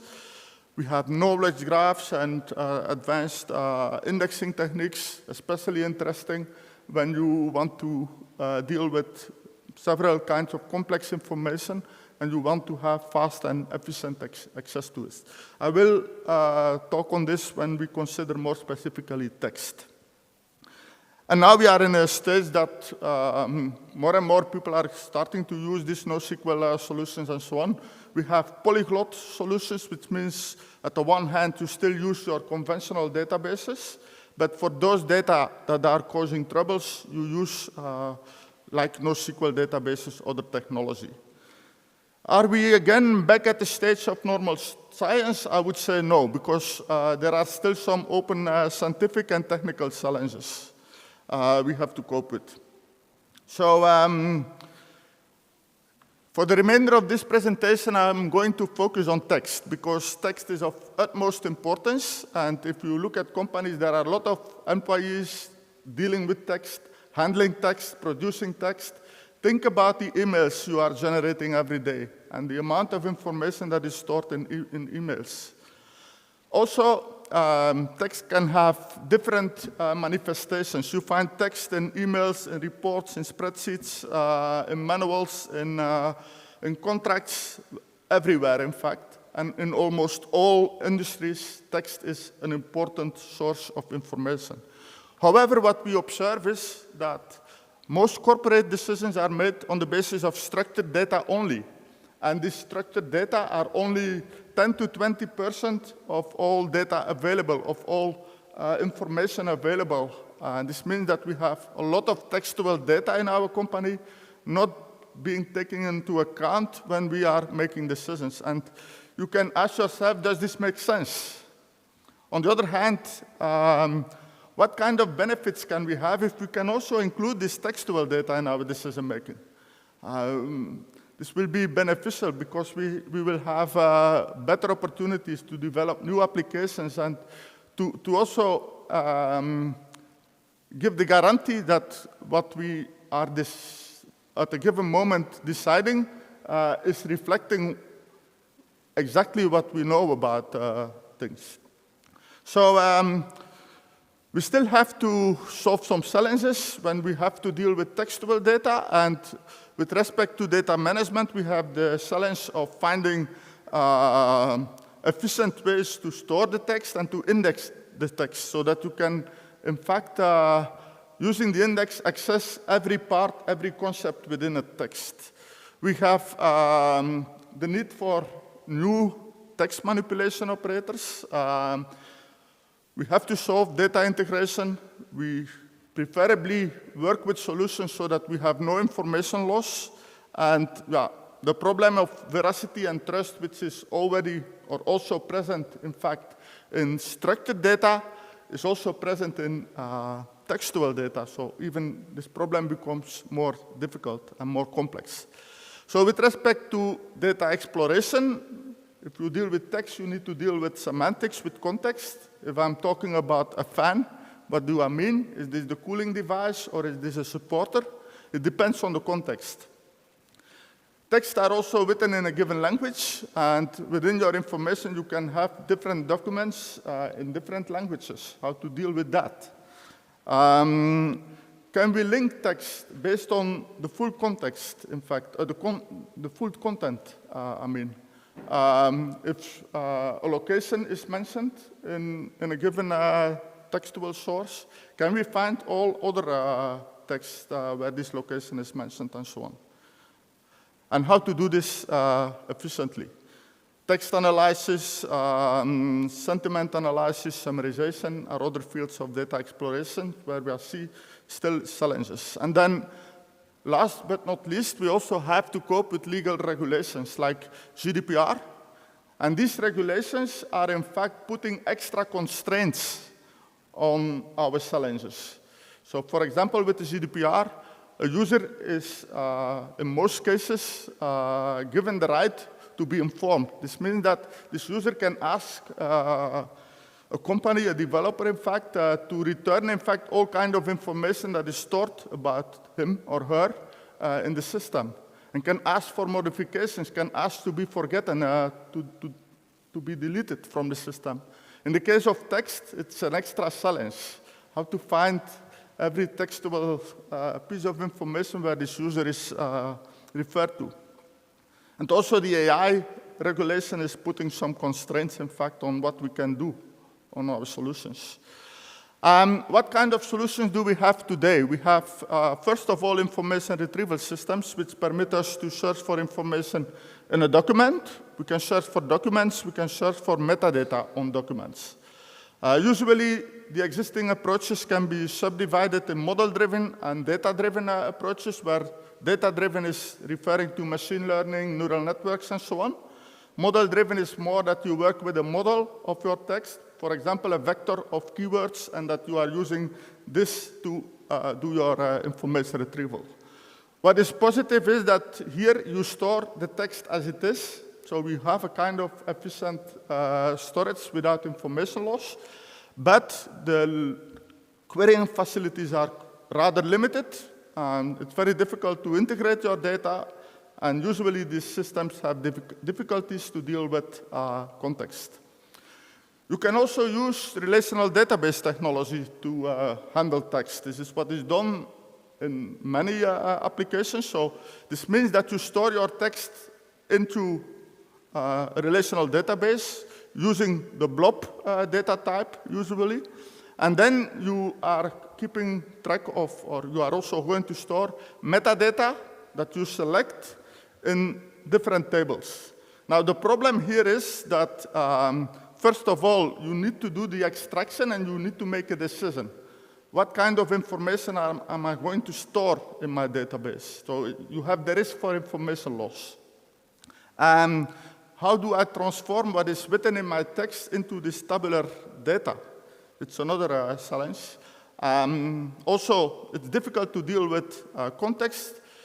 If you query, you have an advantage and you have a disadvantage. First of all, it is structured, so you can make use of the SQL query language, and that's an advantage. You can do a complex querying. But on the other hand, if your query involves too many tables, you have a lot of time-consuming join operations. It's not really the best solution. And then we can also have a look at these NoSQL solutions, knowledge graph, semantic web, linked data, where the idea is to, in fact, model information in a network model. This is based on exploring the links between elements, and this is a positive aspect. But on the other hand, and this is only a simple example that you see, modeling complexity can be huge, enormously. And each node is in fact representing something, is of a given type, here depicted by the color, and this is only a limited number of types that is presented, but it can be very, very complex in reality. And also, the querying can be time-consuming. If you explore a graph, when should you stop with your exploration? If you stop too early, it means that you might miss the information you are looking for. If you keep navigating, in fact, you might end up exploring the full graph, and this is also not efficient. And also context to reconstruct, context from this kind of information is very difficult. So what we want to propose is a novel approach to deal with text. And in fact, we want to be able to store this kind of information without information loss and with the ability to explore the data, to query it efficiently. One observation where I want to focus on, the more structure you have in your model, the better the support for search and analysis. This is also why we often represent data in tabular format, And this is also why we include indexes in a book. But of course, this means overhead, and also, in some sense, information loss. What is not included in the index will not be easily retrieved. So you have to make your decision again, what to store and what to keep in the index, what not. And you have to maintain your tabular information. You have to maintain your indexes. So it is like finding a balance between, at the one hand, avoiding information loss to benefit from every kind of information you have, and the structure. And in fact, my friend, Michael Brands, who is also here, he is an expert in computer linguistics. He made the kind of observation that, in fact, alphabetic data takes just for concepts, and this is the who, what, when, and where, to link all kinds of data from any source. This idea is not new. It is, in fact, also being studied within epistemological studies, where we have the observation that the universe can be described using subject, object, time, and space. And, but what is new is that we are going to apply these ideas to develop a new kind of model. And this conceptual model is, in fact, consisting of several components, which I call the 4 Ws, who, what, when, where, which are, in fact, when you consider a text linked together. And what is linking them together is, in fact, what we call an action. An action is, in a sentence, usually the verb of the sentence. I will give examples. So the idea is that you, in fact, try to identify the actions and the 4W components, and then, in fact, these components that are describing the context of your action is what we call a topology, describing the context of each action. And for each component, we will keep track of the type. Is it a who, a what, a when, or a where? The value, the wording in the text, and also the possibility to add a set of tags to give extra information. Here is an example. I have a couple of sentences, like the first sentence is, Anton, Toon, and Guy are employed at Ghent University. My action is my verb is are employed, so my action is employ, and my topology consists of a who component, a second who component, a third one, and a where component. And then you can do it for every sentence. You can analyze. Currently, Rick is rector of Ghent University, Guy attends Soko. And then in the same sentence, we have two actions. First, me attending Soko, and on the other hand, Soko being organized in Salamanca on a given date. And finally, Hector is co-chair of Soko, is also the last sentence. So this way we can describe, in fact, with actions and topologies, our textual data. Now, the good news is that you can apply machine learning to, in fact, do this identification task. And for complex text, you then end up with an analysis like this. Now, this is applied on textual data in a text format, but you can also apply it on textual data in other data sources. For example, in a tabular format. This is an extract from a spreadsheet, but it can also be a table from a relational database, where I have now the name of the table being the action. In this case, it's about sales, so I call the action sell, from selling.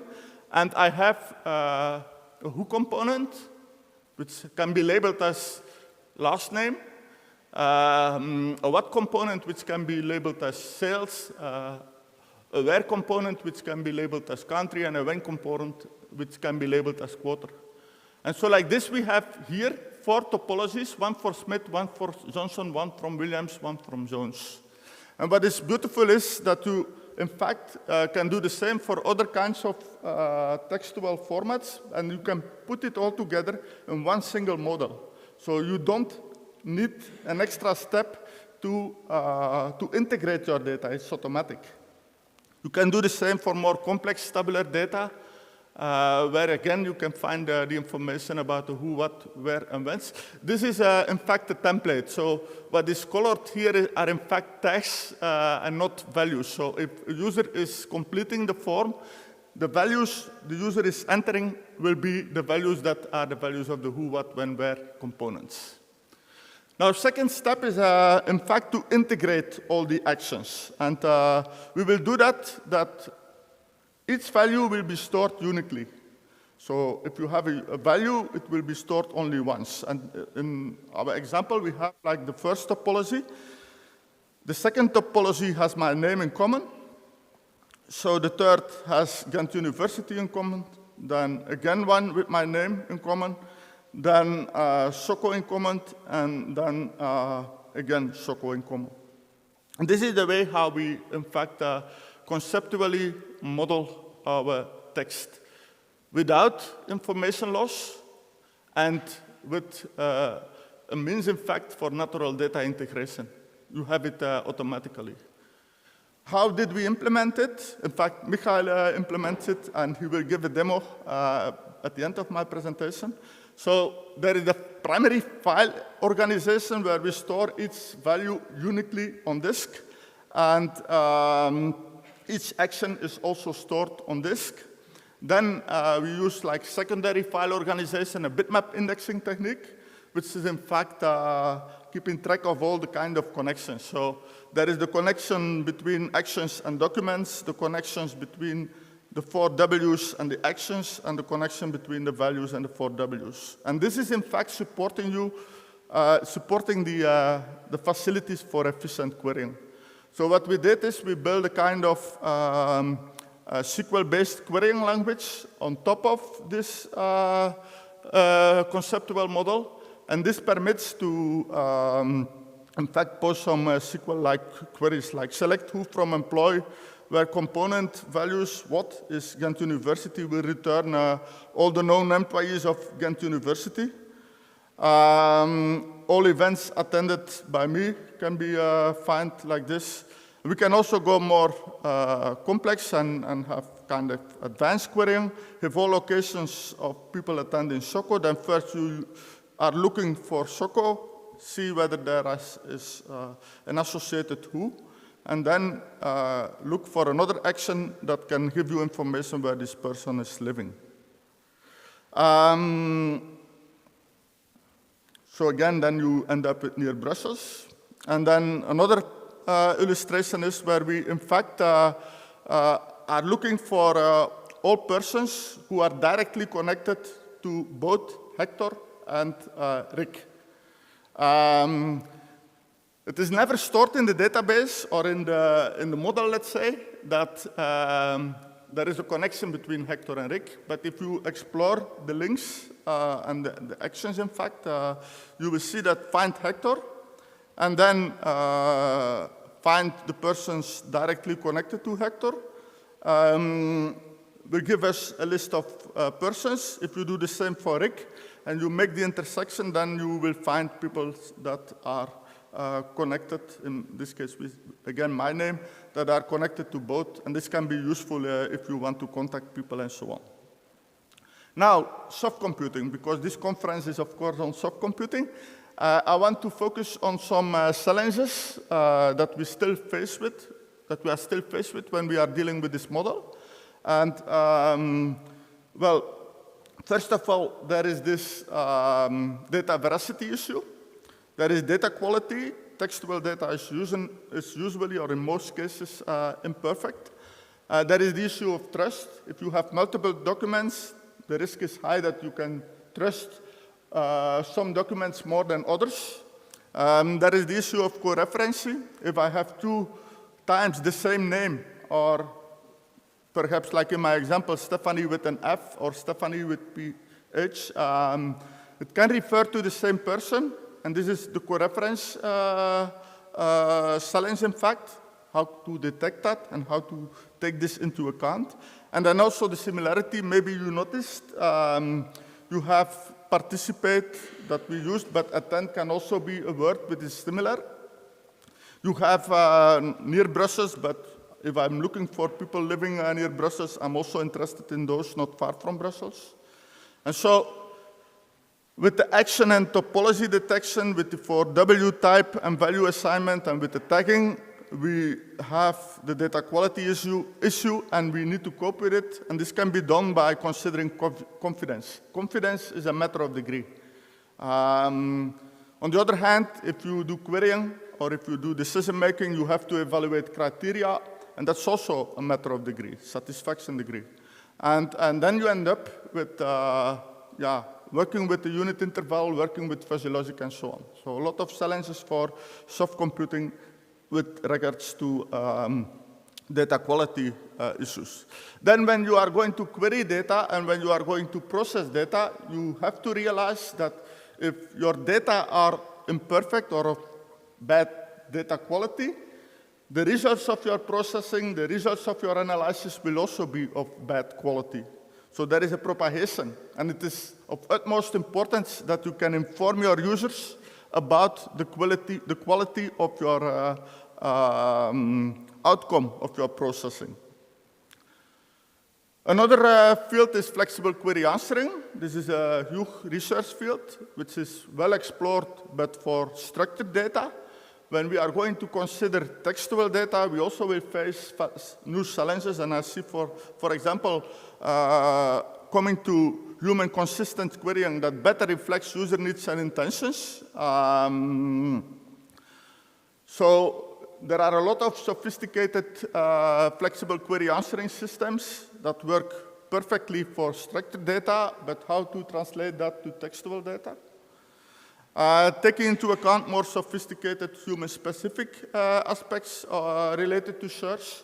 For example, when I'm looking for information, I might be interested in what I really want, my requirements, and optionally, I can also have some desires. And this is typically an issue that is not properly dealt with in SQL or in conventional systems. So if you are dealing with that, there is the challenge for the soft computing society to find solutions. And then lastly mentioned, retrieve more relevant information to come to better comprehensible query answers and to improve explainability is also, in my opinion, very important, especially because in view of artificial intelligence applications and hybrid solutions, you will have to deal with explainability because of the AI regulations. Other applications are pseudonymization. This is important if you want to protect the private information. If you apply that on textual data, what you can do is a way to automatically or semi-automatically do pseudonymization is in fact apply the model. Then you know where the where components are, then you know where the who components are. Maybe in your tags you have the labels, and or else your application should provide the labels, and then you can replace the values by labels, and you have a text where the personal data has been pseudonymized. So this is really a requirement, for example, from the GDPR regulations. Another example is multi-document summarization. You can use or develop techniques that try to identify the important concepts that are in common for many actions and so on. So, and this permits you to summarize text, multi-documents in fact. It's also important if you include textual data in your querying that you retrieve answers that are manageable for you to understand, that you can easily see what it is about and then eventually ask for more extended versions. Also here, there are data veracity issues, and there is an open area for further research in soft computing. And then finally, sentiment analysis. You can try to detect the sentiment within an action and use that to detect, in fact, the sentiment of a text. It's also an important application area where we have, in fact, veracity issues. Now, my conclusions. First of all, we can observe that we are at the final stage of a new paradigm shift, and handling more complex data, especially textual data, is really, in my opinion, one of the important next steps. We have challenges in order to avoid information loss and in order to obtain techniques that allow us to efficiently explore and analyze textual data. I briefly introduced the 4W-based approach, and I also gave my vision on where I see some opportunity for the soft computing community to do further research, especially on the handling of data veracity issues, especially on flexible query answering systems, and also on developing systems to improve, in fact, the explainability of your answers, of your systems. I'm now going to give the floor to Michael, who is given, in fact, a small demo on how this works in reality. So Michael implemented the system. Thank you, Guy. Let me try to get to the application. Okay.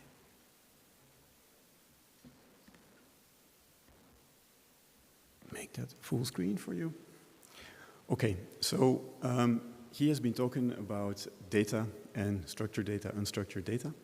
My background is in linguistics, formal linguistics, semantics, and it took years of working together with engineers to understand why structure and non-structure was a problem for them. Because if you look at the problem from retrieving data from the semantic standpoint, it doesn't really matter if data is explicitly structured as in a relational database or implicitly structured as in text. What you want is you want the information and you want to be able to consume the information at the same time. That's where the basic idea came up from for the actions and the 4 Ws. That led to an implementation, which you see here. And basically, this is the management portal of our Dynizer, which is basically the data management system that handles data from all kinds of textual documents together with data coming from various databases. Because he has been talking about how to get the content from text structured so that you can do SQL querying on it. But there is more. If you have different SQL models and you want to combine them, typically you build a warehouse which is nothing else than a new structure that corresponds to a certain way of modeling things. You can have a star shape or a snowflake shape, whatever, but it's a new model. What we can do here, if you just take the original structure of your database, and for every table, on top of every column, you add the who, what, where, when property, and you take the name of the table as the action, you basically make the model available for querying together with the textual information. And where do you find links? Well, where you have the same information in one of the structured fields as you have in one of your texts. And that's where the linking is made. So in practice, here, what you see in the second column, where my mouse pointer is now, you see relational data. This is data that we retrieved from various relational data sources. This is the column definition, where you have, as in a regular relational database, you have the data type, the name of the column. What do we not have? We don't have primary keys. We don't have foreign keys, because you don't need them. The system will take care of the relationships itself. What do we have? To replace that, we have the component type. So each column has a name. The first 5 here, don't worry about them. That's lineage information to tell you where the information was retrieved from and whatsoever. So if you then look at the records, we call them instances, this looks pretty much like a classical relational table. This is information retrieved from the National Crossroads Bank of companies, which is a register with information, basic information about companies. So nothing special there. But if I now look at documents, I also have a collection of documents in my system. And here we automate what Guy showed you in the slides. So if I take one of the documents, this is, for example, this is a quarter report a financial quarter report of the Renault car company. And so we analyzed it, and basically I can build it up very simply. So if I take the colors away, you have the bare text as it was delivered to us in PDF. What we do then is the first thing we identify is the actions, which are the context. And then you go for the 4 Ws. What we use is a number of techniques that are already known since years in NLP. We use a bit of artificial intelligence and entity extraction, combine all that into our own, what we call data pipeline. So then we go after the who's, the what's, the where's, and the when's. If you find now that one of these elements has the wrong component type, you can just click on it and you can change it right away. What happens is that it will be corrected in the database, and that this correction will be added to a training set that will retrain the analyzer at the moment you have enough corrections done to do a relevant training. So that's in there. So you end up with a fully structured image of the text. You can use that because if you can calculate the different concepts and the way they are related, you can also calculate a weight for them. And so you can use that to generate a dynamic summary. So this is a very short 2-3 sentence summaries.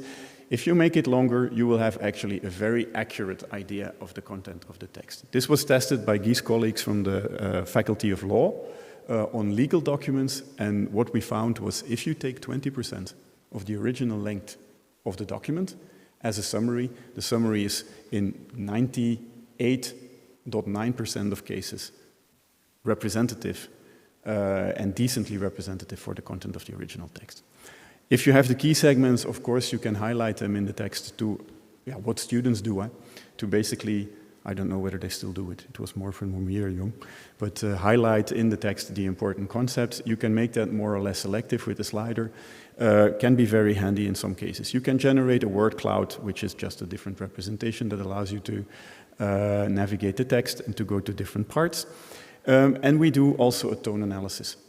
Here we work with the colors. Green is more positive, red is more negative, and we calculate a positive-negative figure in the basically in Guy's field, where basically both need to add up to 1, and then you can basically extract positive-negative parts out of the text and get them in context. And what we do more is we also attach a number of emotional and activity categories to the elements we found. So for example, this is a financial report, remember, and if you look here, the biggest part of the relevant elements that we found in the text has an emotional load. Here is everything highlighted that you could consider as having an emotional content. Why was this? This was at the height of the corona pandemic where car sales completely stalled.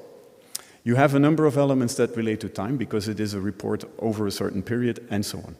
You also have at the level of the actions in the text of the context, you have a number of elements that go to a change of possession. You have a number of elements that talk about measurements and so on. And so we quantify that for you. Why do we do all this? Because if you just do entity extraction on text, you can train whatever kind of transformer network and you will have decent entity extraction. What do you lose? The context. And what do you lose more? The emotional and the activity type content that is in the text, which is essential. That's why people write reports and do not write tables. So this is structured, and then you can basically use the magic, which is basically what we call DQL, which is our dialect of SQL. Why is it not SQL standard? It respects the standard SQL, so it follows all the syntax rules. But, for example, we don't have a create table, we don't have a create index, because the system does all that for you. We have, on the querying side, we have all the operations you need, plus a number of extra functionalities. So what can you do with it? A very simple thing. Let's see, if you want a Searchlight query, try this in regular SQL and you will have a heck of an effort to do. If you want to say, I want all records in my system that contain the place name Haagd. It's a little village in Belgium, but it hosts one of the most famous breweries that we have, which is why I chose the example. So if I submit this, I don't specify any table, I don't specify any column to select, and my condition is applied to whatever part of my data set. So I actually can execute that, and you see that I get a number of records back. These are represented in a large column table. So I get all the available columns in my system, and the ones that contain relevant information or that have a record that contains my term Haagd will be filled out. The other ones will be left blank. So you will see, and I will not annoy you with scrolling through all of this, that we have 5 records. What I can do more, as soon as I know in which of my actions, in which of my, call it tables if you want, my interesting information is present, I can use the query I just did to figure that out. And I saw here that I actually have 2 tables. I have the crosswords bank, which is basically a structured table. And then I have arrest, which is basically a legal document that the system analyzed and transformed into concepts and relations. And if I do that one, what you will see is that the system will come back with only one result. And the one result, it takes information from my table arrest, and it takes information, if I scroll to the beginning, it takes information from the kruispuntbank, which is the crosswords bank. So, and what does the system do? It automatically joins this information based on the common element, which is Haagd. And that allows me to do one simple query over text and over relational data. There is also emails in my story. If I just show you, for example, if I go to my collections, here, for example, I have a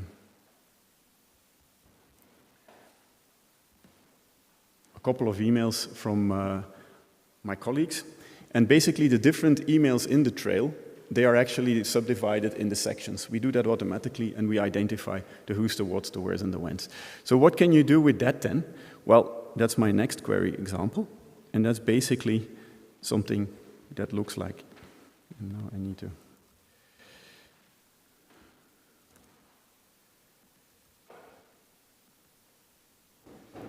it's very small here, and there we are. So I can here write a very classic SQL query that gives me a list of all the places, of all the wheres that were present in the emails from my colleague Jelte. And you will see that everything here, these are all Dutch and Belgian cities, because this is basically a set of information where he was describing all the visits he was doing to customers and partners. So this is another kind of query that you can do, making use of the structured parts of the email and the content in a very easy fashion.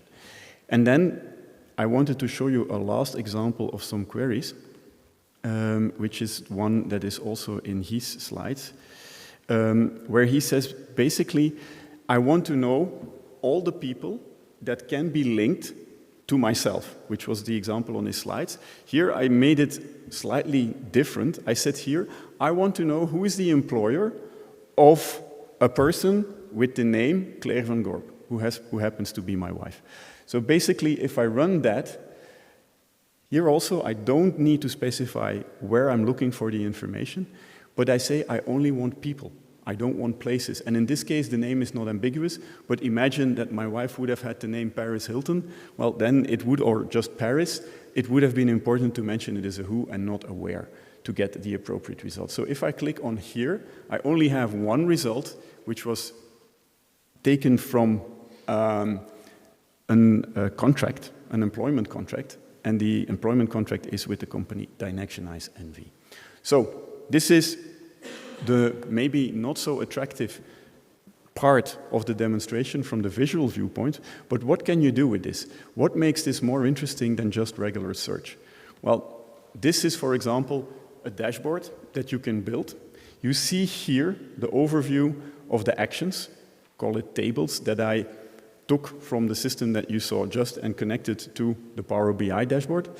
And here I have my overview in a kind of tree map, my what's, my when's, my who's, and my where's. And the size of the elements tells you how many elements of that type I have in my database. And you see here I have a number of what's that don't have a label because they were taken from text and I couldn't have an extra labeling. But I have, for example, here I have a who with first name. That is taken from a relational data. If I want to know what's that data, I just make the selection. And I get my information. And I know exactly from which table the information comes and what the instance ID of the record is. So if I am a DPO of an organization and I'm worried about GDPR and somebody calls my company and says, I want to be forgotten, with this tool, I can easily go after the name of the person and I have a full list of records in which the name of this person can be found, and I just can delete them right away from the dashboard if I make the active link. So this is one way of getting to the information, or you can just go in some kind of a more search. So if I do the same here, and I go and see what do I know about my wife, well, here you will see this comes from the contract, and she is mentioned as an employee in the contract, and it is in this record. So I can actually, whenever I want to fire her, I could actually delete this record very easily. So this is the kind of things we do. Where do we apply? Typically, hospitals, treatment of discharge notes, legal department, pseudonymization of cases in the court, all that kind of stuff. So this is a demo of what he told you in practice, and I have to thank him once again for collaborating with us on developing the SQL language for this tool set, and I hope that we can do much more interesting research in the near future. Thank you.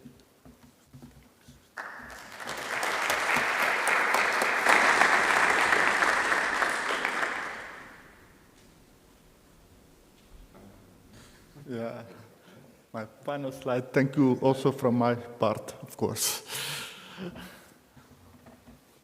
Okay. If there are questions. Okay, it was a very short conclusion. I mean, so okay, thank you. While I go downstairs to catch questions, I have one. It's before I must say that I'm really impressed for the results you obtained, because this very integrated view of data coming from multiple sources and heterogeneous sources is absolutely fantastic. And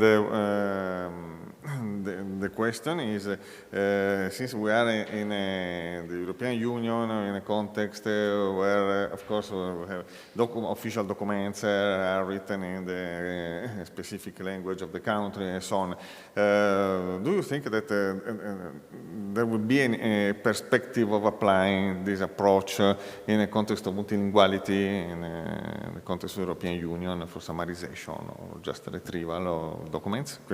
Okay, meanwhile I go downstairs. Maybe we will answer in both of us. But first, I think the technology is language independent to a given extent. There are some exceptions of languages that are really difficult to deal with. But that has to do with the structure of the language. So yes, I think it will be possible to develop applications that are in fact supporting multiple languages at the same time. And maybe, Michael? Yeah. In addition to that, what I can say is multilinguality. Well, Belgium is a multilingual country, as is Spain. And so, yeah, it is kind of natural. There is one big obstacle to creating a multilingual system for cross-lingual data analytics, and that's the fact that the typical approaches that are taken there is you translate to one main mother language, and often that's an abstract one. I see more and more that people like Facebook and Google are using English as a main language. What you have there is a lot of information loss, because the Romance languages have a completely different way of expressing thoughts than the more Germanic languages, or even the Slavic languages. And that part of the information, if you want to connect cross-language, is always lost. And I hope somebody will find a solution for that one of these days, but we're not there yet.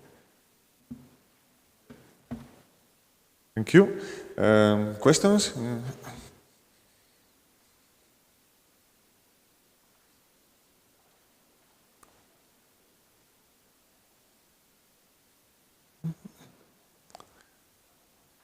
Okay.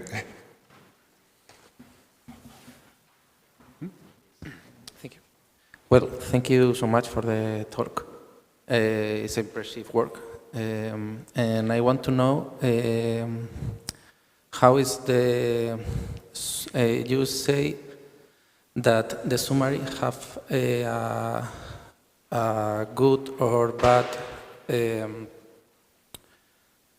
summarization of the text that you have summarized. How is that score calculated, or how can you score a summary to be good or bad summarized? Okay, well, I'll try to answer that in a concise way. The technique we use for summarization is basically using quantification of terms and quantification of diversity. So if you look, and the difficulty we face with that is basically, if you look at the distribution of words in a language, that's not a normal Gauss curve. Yeah, it's only, let's say, the second part of the Gauss curve where the most frequent words do not mean anything. And the specific content of a document is usually in the endless tail of the curve. So that's a bit of a difficulty if you want to use classical statistic approaches. So what we do to overcome a bit of those problems, and the system is not perfect, but it's a try, is basically that we calculate how many different words we have in the text. We then say, what is the base frequency of the word in the text? Because you will have quite a small set of words that often reoccur in the text. You normalize, because you need to be able to do summarization on a text of 500 pages as well as on one of half a page. So you need to normalize in some way. And then we basically see in how many different multi-word concepts these elements appear and in what order. All that is ranked and gets a score. So every group of words get a score based on the uniqueness of the words that are in the group, on the recurrence of the words, and on the recurrence of the multi-word concept. We then multiply the scores for every sentence. The sentence scores are normalized, and we then use these scores to pick out the important ones. Of course, if you have 1,000 sentences and you want 2 sentences in your summary, it's like doing a guess, because you will have quite some sentences that are very close to each other in the score. That's why the 20% is a minimum to be of quality. There is another thing, that is that if you see that if you have a corpus of texts in the same domain, you can then see how far the distribution in your text is away from the regular distribution in the reference corpus. Then you can basically check for consistency with the domain. But in a lot of cases, we don't have a domain, because calculate a domain for emails. They can go about everything. So that second step, we do not do that in most of the applications of the summary. So I hope that answers a little bit of your question. Okay, thank you. Other questions? Or everybody's hungry, so it is time for lunch. Okay, please. Hi, thank you for the talk. Is there any type of language which is more difficult for applying this type of techniques? I mean, for example, informal language, or for example, could it be applied to transcription of spoken language, since it has a less clear structure? And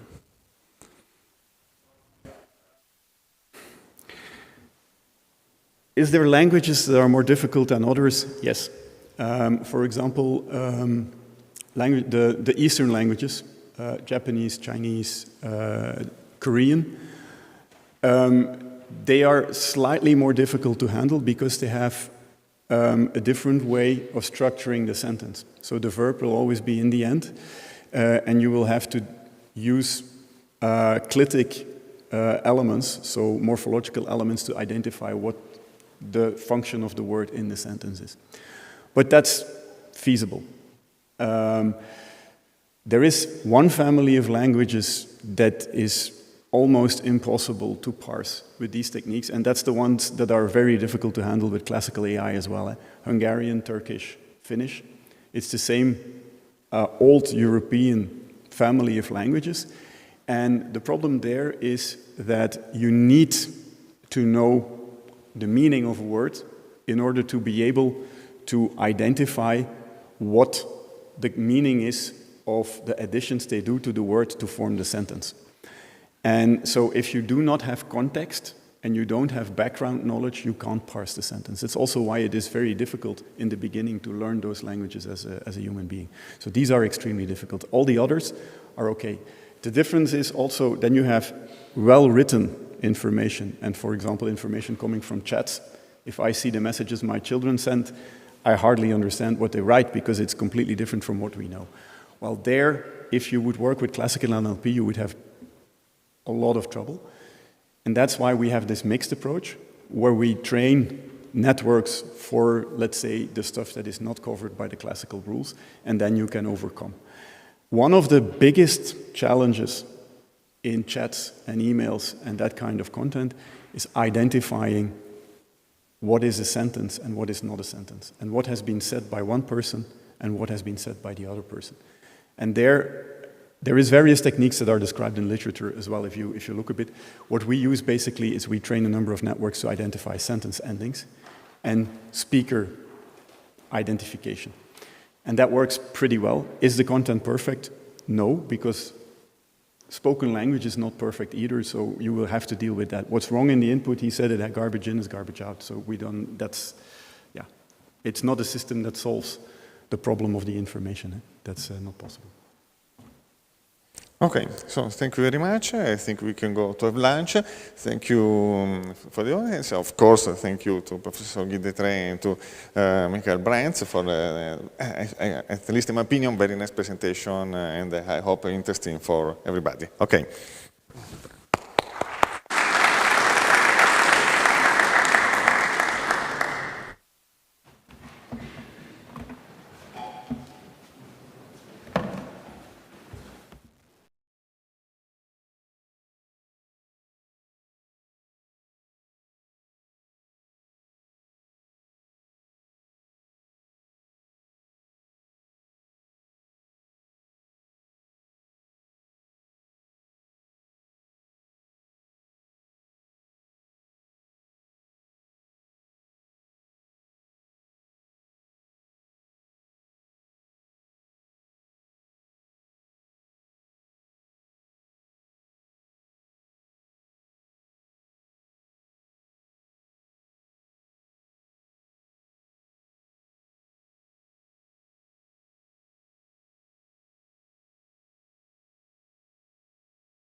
Thank you for having such much patience.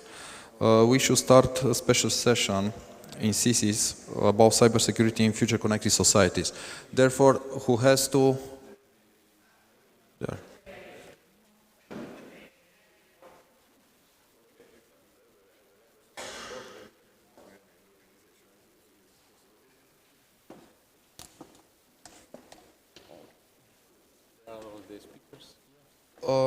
I don't know if there are all the speakers here.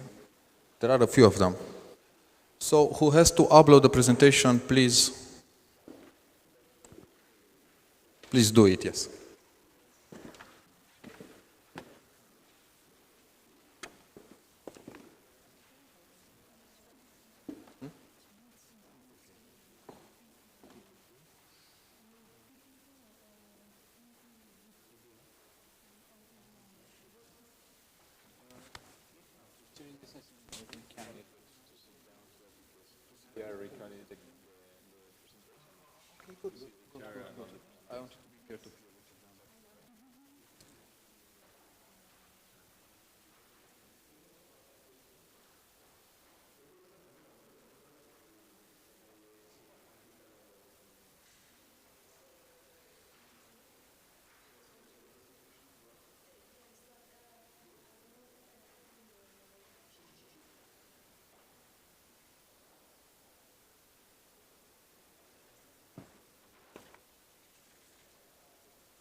Yes, please.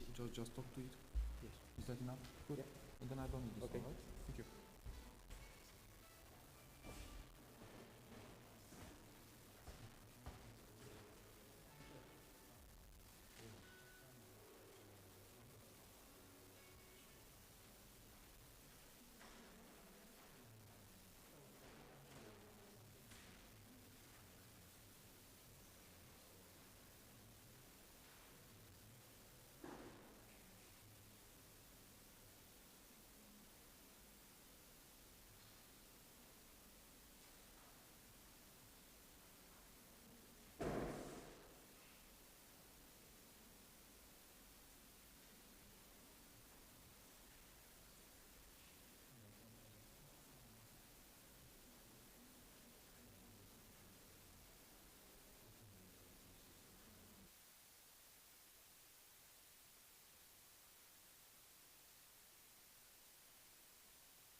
Good afternoon, ladies and gentlemen. Thank you for your patience, a lot of patience, I know it. Welcome to our special C3 session about cybersecurity and trusted supply chains in ICT. Let's try to make it short because others are having lunch. So I will invite the first speaker talking about orchestrator architecture and communication methodology for flexible event-driven message-based communication.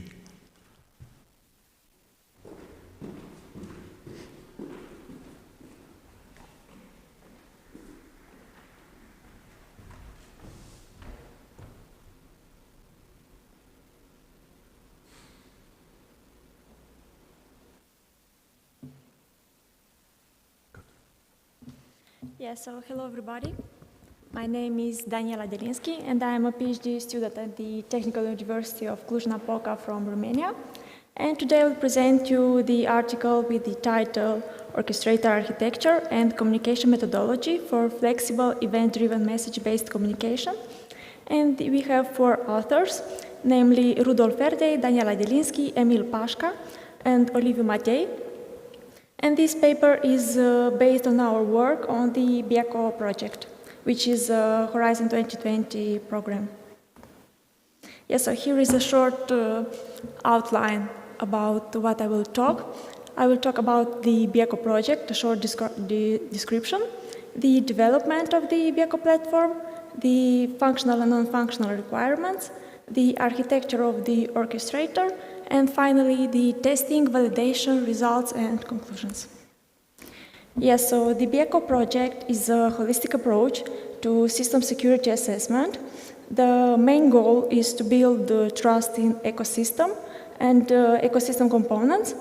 And at the high level, BIACO is composed of 2 types of assessment, depending on the situations.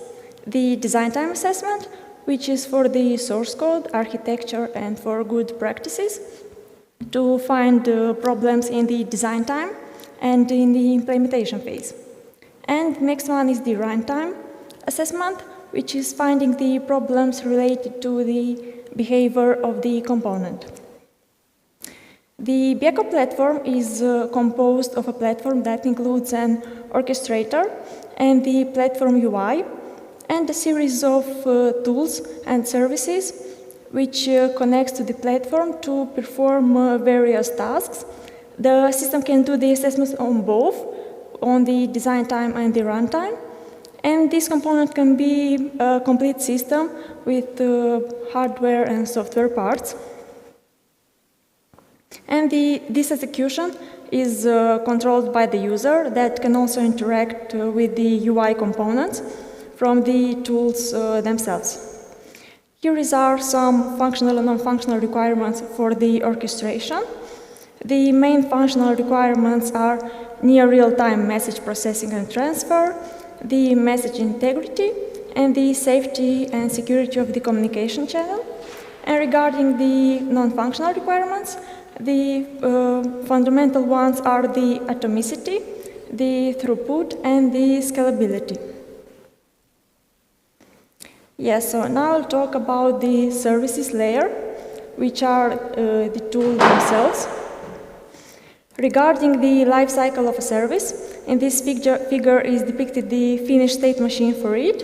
In the online state, the services receive regular heartbeats with a frequency of 30 seconds and is waiting for a job. In our case, a job is a unit of work or unit of execution, which can be a single process or a series of steps.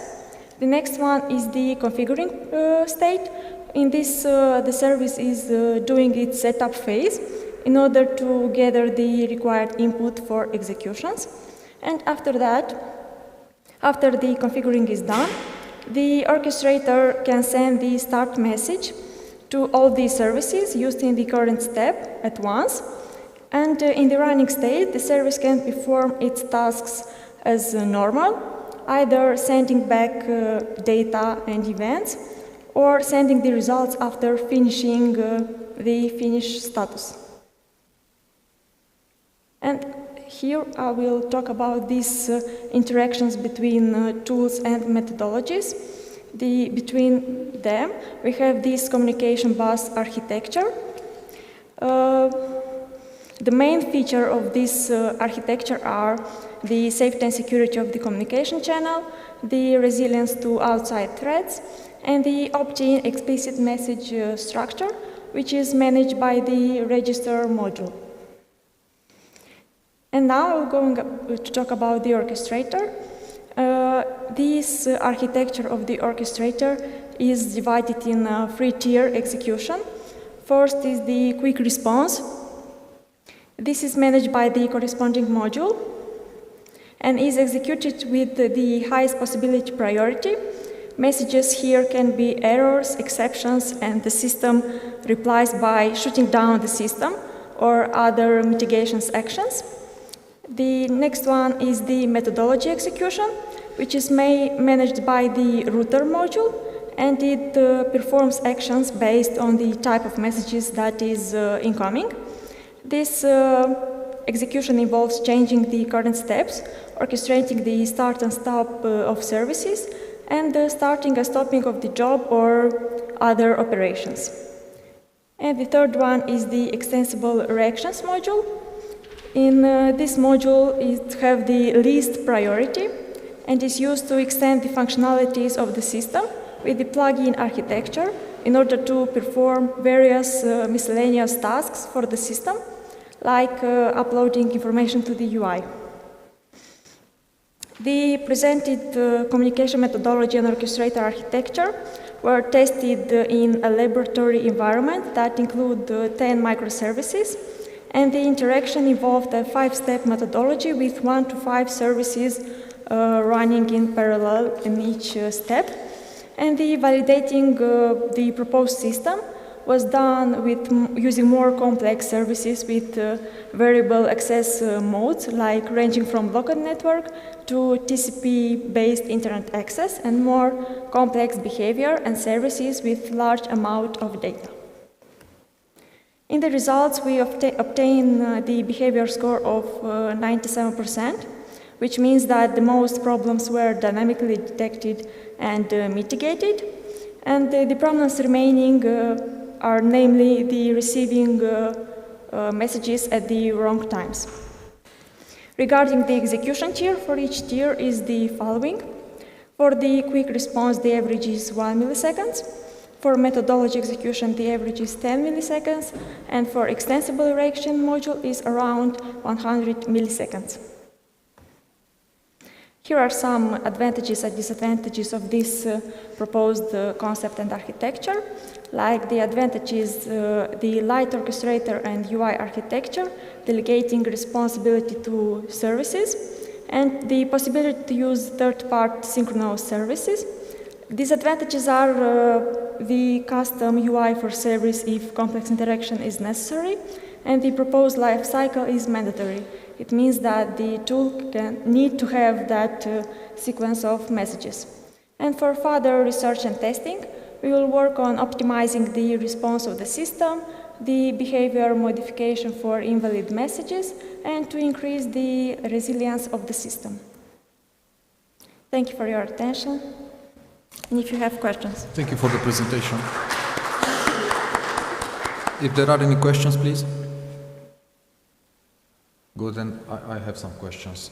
I think I missed in your presentation, you talked about tools, communication, and orchestrators, but I guess I missed the methodologies. How are they stored and how are they run, or what do we do with them? Yes, so these methodologies are defined either by the user, so the user can choose what the tool chain will be, what tools or services will use, or we have also the standard methodology that the user can use, and these ones are stored in JSON format. So for each job we can have different methodologies. Thank you. Thank you. Okay, thank you very much. Good. Now I invite the speaker for the next presentation with the title, A Comparative Study of Machine Learning Algorithms for the Detection of Vulnerable Python Libraries.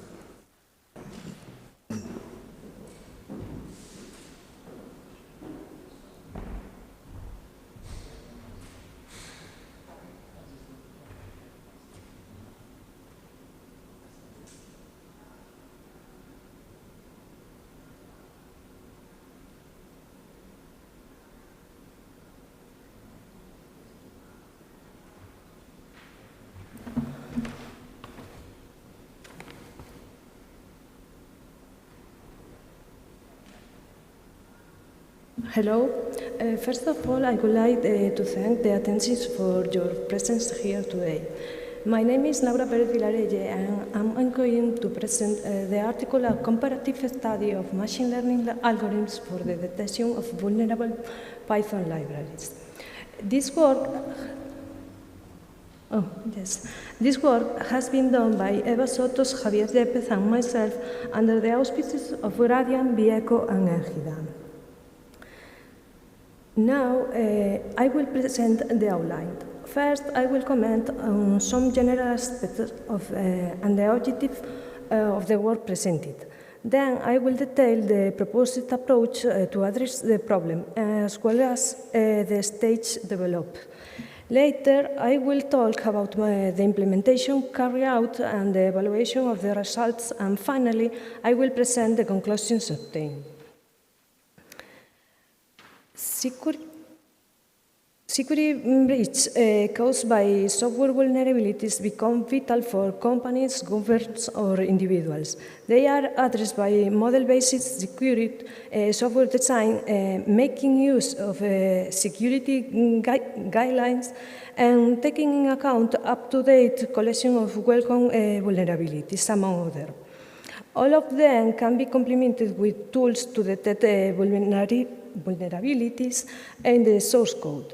After a review of the state of art in this matter, and according to what was presented by my colleagues in the same Congress last year, the reference indicates the use of static code analysis and approach such as anomaly detection, code pattern recognition, and vulnerability prediction models.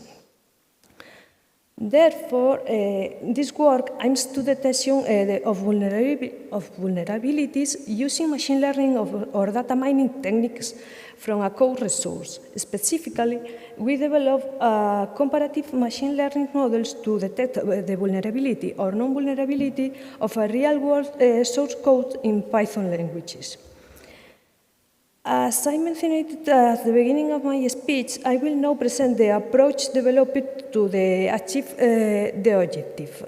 As can be seen, the process of obtaining the detection model consists of 3 stages: the data collection, the transformation of this source appropriately to obtain a useful feature for the models, and finally, the development stage of predictive models that allows to detect vulnerabilities. In the first stage, taking into account the decision to use supervised machine learning models, we must obtain 2 types of information: the code resource and, on the other hand, the label indicating the presence or absence of vulnerability in the resource. The code resources are pulled from PyPy database, and the other repository contains names and versions of Python libraries vulnerable to give CVE or PVE. CVE is the label when the vulnerability is published, and PVE is when the label is provisionally. In the second stage, we make use of some static code analysis tools. These tools give us features that define the code resource, providing information in a suitable way to be used in the next stage by machine learning models. For example, Bandit provides a common security issues in Python code, the number of evaluated lines in the code, and the number of issues classified by confidentiality or severity. Radon computes code metrics about complexity. Sept indicates those vulnerable libraries on which they are dependent, and we complete the information with an internally developed tool based on abstract syntactic code representation, which describes other static features. Finally, in the modeling stage, we present different welcome supervised machine learning models that we can fit in two classes. On the one hand, models such as support vector machines or decision tree, for example, random forest or gradient boosting tree, that allows to make easier use of the management of available data. And on the other hand, we use GAN models with the intention of being able to explain the information contribution of the features used for the predictions. Now, it's time to talk about how this proposal has been implemented and what the results have been achieved.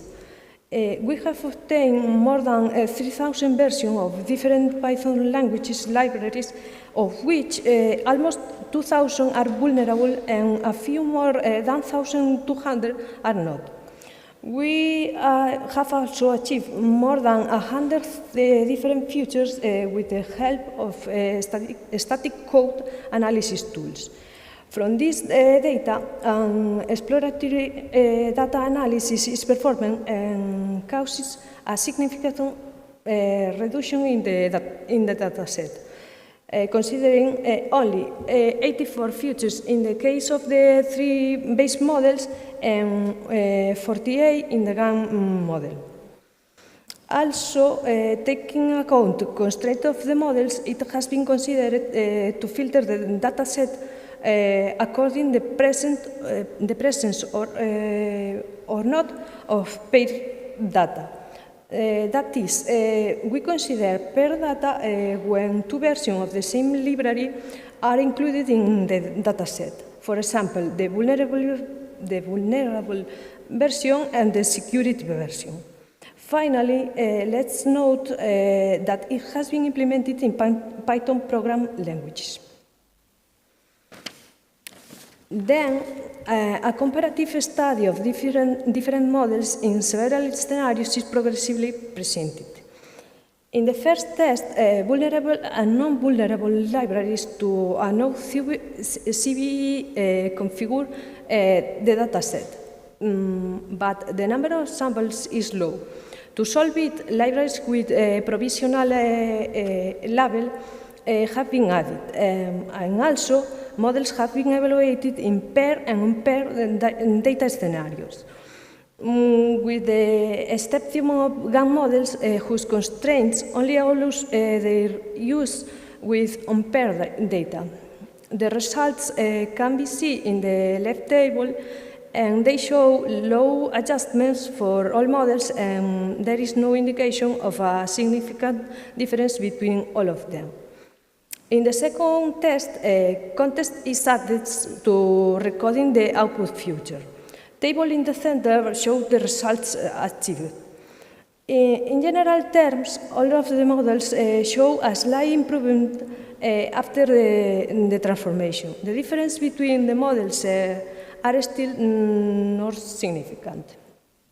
Finally, following the results obtained, it is proposed to reframe the problem. It is revealed that certain library can have several different vulnerabilities, and a new scenario is obtained, in which the records corresponding to a certain library appear as many times as different CVEs they contain. The performance of the algorithms with the new dataset provides results with significant improvements. In this case, the evaluated models present an adjustment of around 75%, being random forest the one that provides the better results. As I said, the model with the best results is random forest. And here we can see that the script parameters show that the accuracy model is above 70%. Confusion matrix presents rates of false positives and false negatives between 10 and 14%. And ROC curve allows to indicate that the performance of the model presents values close to 80%. To finish my presentation, I would like to point out some issues and conclusions that have been obtained in this work. Issues such as high correlation, the low linear dependency between inputs and outputs, and the difficulties in obtaining a correctly labeled set for supervised models have been accounted. Despite these issues, this study has verified that the results obtained do not.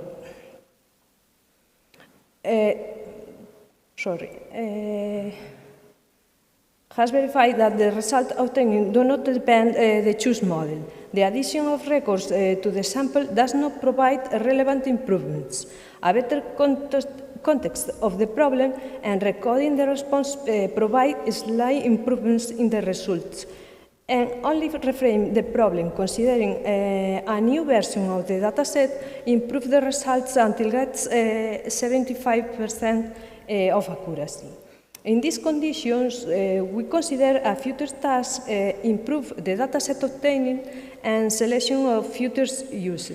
Add new context that the better understanding for the problem, redirecting our research focusing on information provided by the abstract syntax tree, and classify different types of vulnerability. This is all. Thank you very much for your attention, and if you have any question, I will try to answer them. Thank you very much. If there are any questions, please. Yes.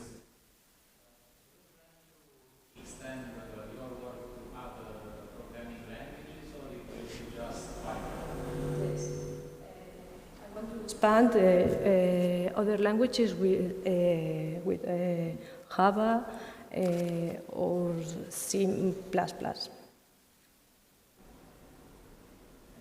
Good. Actually, that was close to my question. What would mean to extend this to other languages or to make it language independent?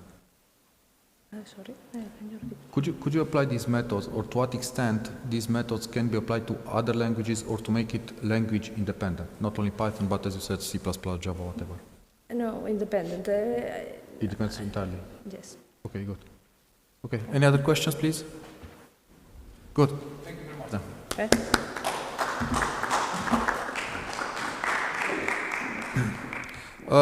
The next presentation is about evaluation of the reliability index of IP addresses in reputation lists.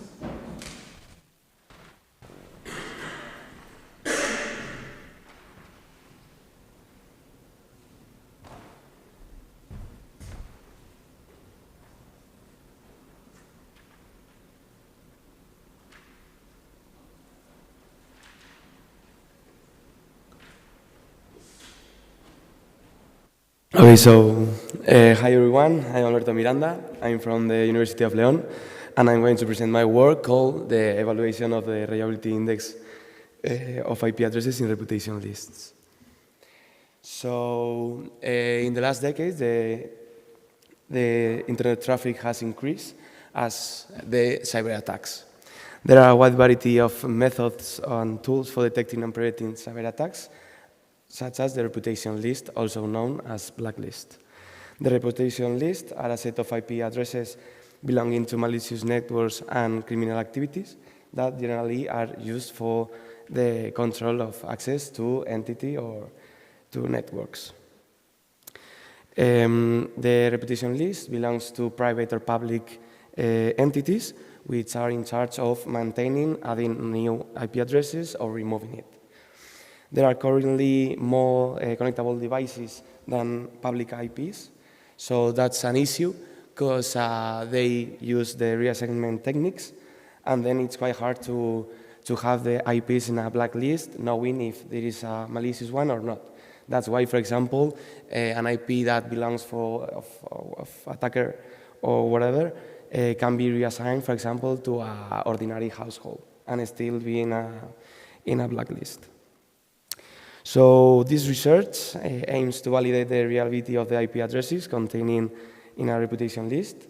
So to achieve this goal, we propose a two-step system which maintains a highly reliable reputation list.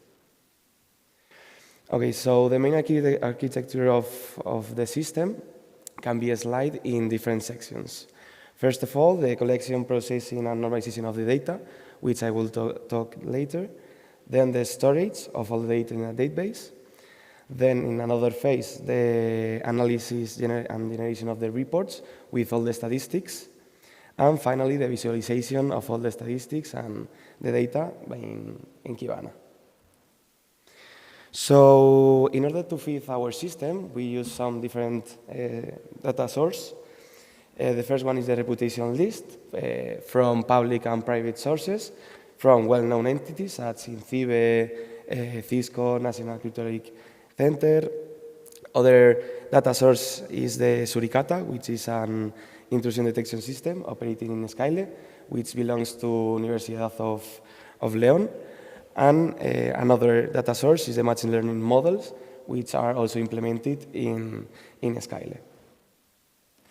So in our analysis, mainly we create two important indexes. The first one is the evaluation index, which represents the reliability of its IP address. To calculate this index, we take into account the difference values like the count, the average of the severity, and if it appears in the IDS or in the models. The other important field that we generate is the active field, which it evaluates whether the IP address remains an active threat or not. So the results we obtain are in three different periods, which was 1 week of duration, each of them. We analyze around 60,000 IP addresses in each period. So in order to validate our system, we use the one public reputation list, which contains a reliability index, which we take to compare our evaluation index with the reliability ranges of this list. In the table number 1, it shows the overall results, where we can see the average evaluation index and the standard deviation in its different relativity ranges of the list. So if we compare all the data and the results obtained, we see a positive association. So we can see that we obtain a favorable results. So to summarize, blacklist of malicious IP addresses or reputation list are a great tool for different purposes, such as detection or mitigation of cyber attacks. But as long as we can validate or we can check if they are still attack an IP address. So this work has encountered some limitations that are mainly mitigable by improving the hardware or improving the hardware. And as a further work of this research is to design new metrics or improve the existing ones in order to have a greater accuracy with the IP addresses. So that's all, and thanks for listening to my presentation. Thanks.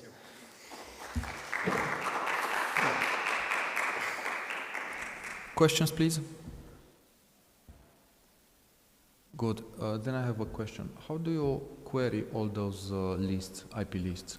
The public ones we take, or yes, the ones? We use Python, and then we scrap all the, yes, in this case, in the public ones. There are no APIs for that. What? There are no APIs for that. Which one? APIs to query those lists. Yes, they are public. They are, for example, Cisco has public ones, and then you download it, and then the other ones, the private ones, you require some credentials, but then you talk with the entity, and they give you credentials to download it. Yeah. Good. Thank you. Okay, thanks you. Any other questions, please?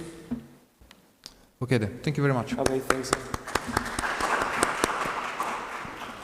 Now the fourth presentation is about forecasting the number of bugs and vulnerabilities in software components using neural network models.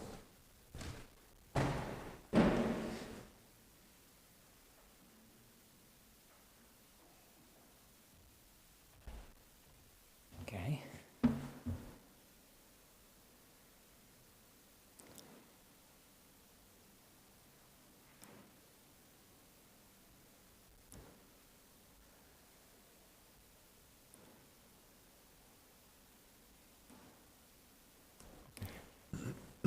Thank you very much. This is the title of my presentation. I am Ovidiu Cosma, and my co-authors are Petrica Pop, Cosmin Sabo, and Laura Cosma. We are from the Technical University of Cluj-Napoca in Romania. This is the outline of my presentation. First, a short introduction, then I'll talk about data collection, the architecture of the models, then how we evaluated the models, and a short presentation of our vulnerability forecasting tool, and then conclusions. In my introduction, I would like to talk about the cyber attacks that are rising rapidly lately, and this is a major concern. And vulnerabilities are at the basis of cyber attacks. If there would be no vulnerabilities, then we would have no attacks, because usually these attacks exploit one or more vulnerabilities. But it is not all about vulnerabilities. Software bugs are also an issue, because if a bug is exploited, it can turn into a weakness, and if the weakness is exploited, then it becomes a vulnerability.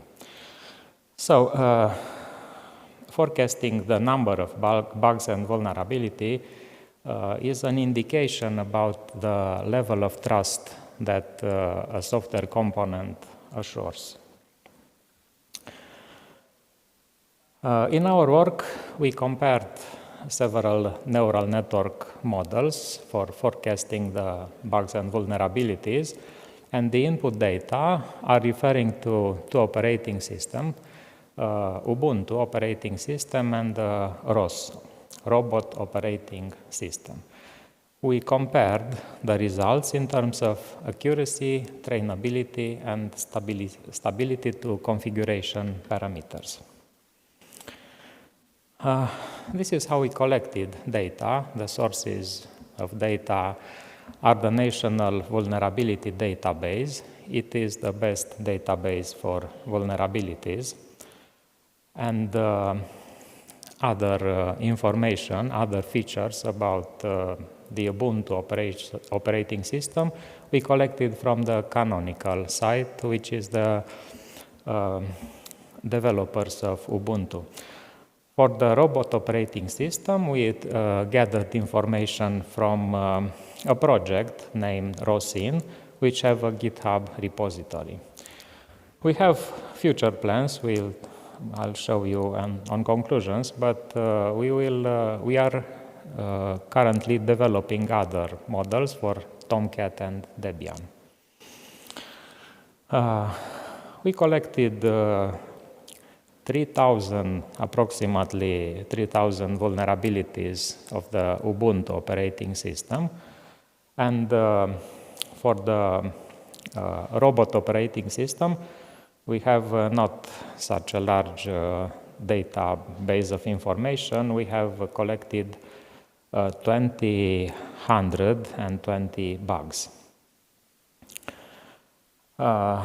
The input features of our models are composed of the number of vulnerabilities in case of Ubuntu and the age of the last version. For the ROS operating system, we have the number of bugs and a cumulative warning level, which we calculated based on the labels found on the GitHub repository. There are labels indicating the severities of the warnings.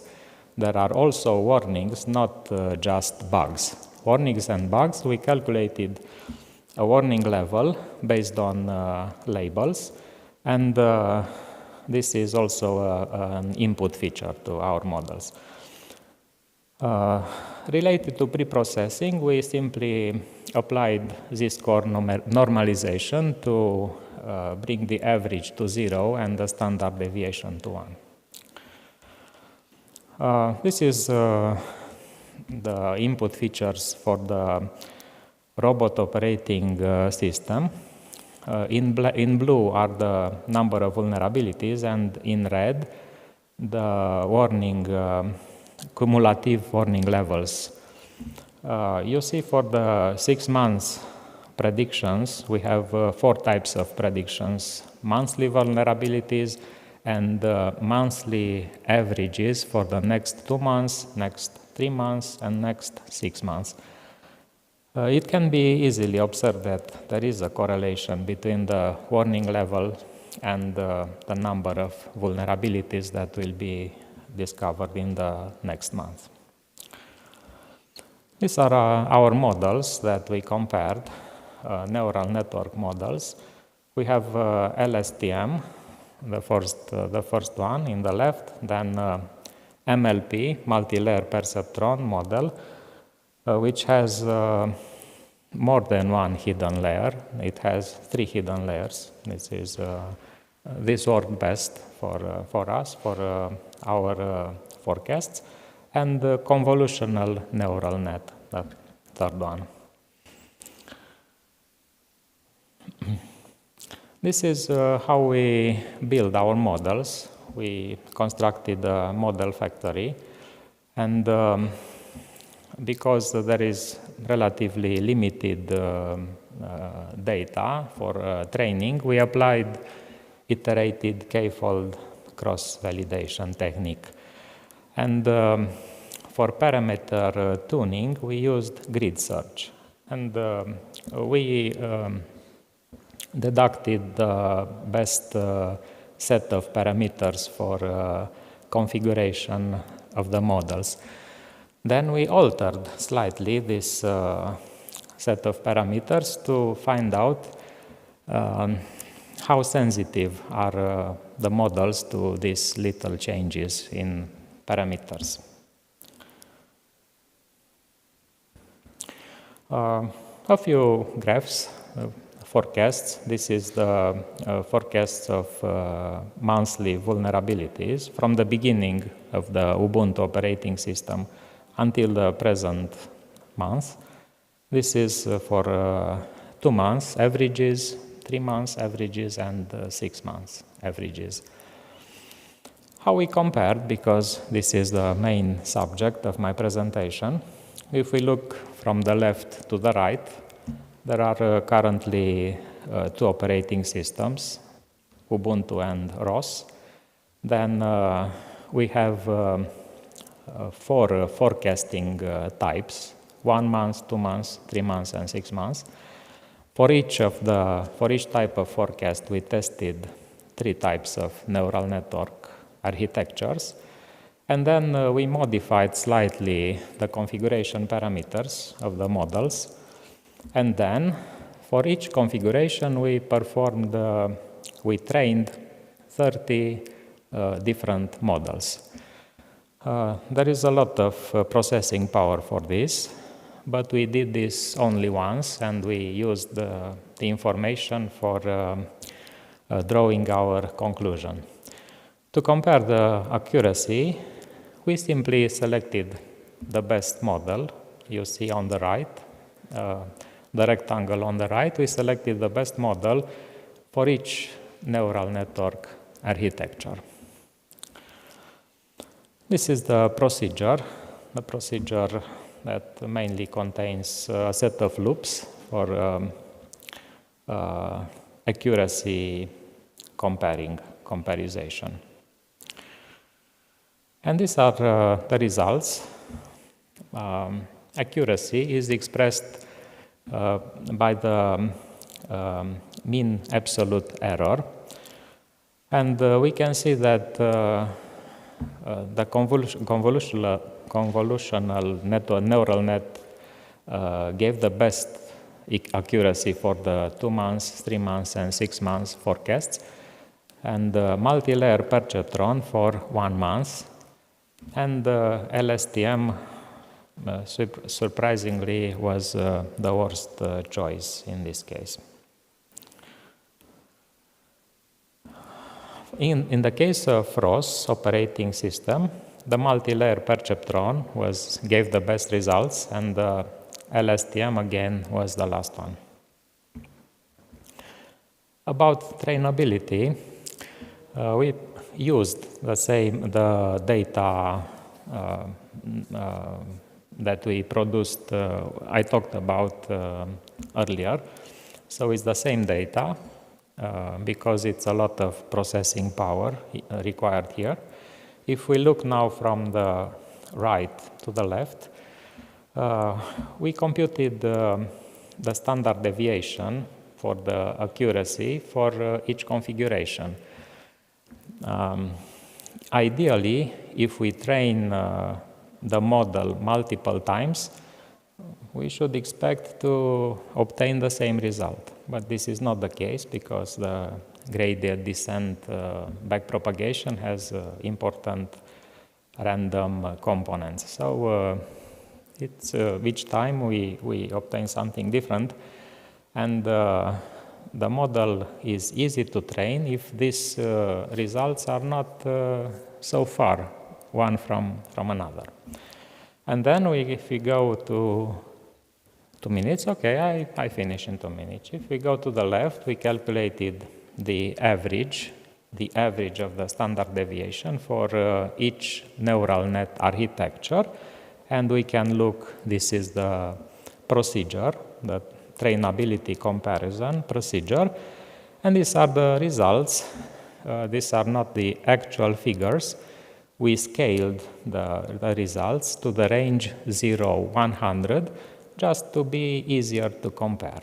And you can see that for this, LSTM is the best, as expected, because it's easy to train. It was developed for process long sequence of data. And the multi-layer perceptron is the worst because of the vanishing gradient problem, which is well known.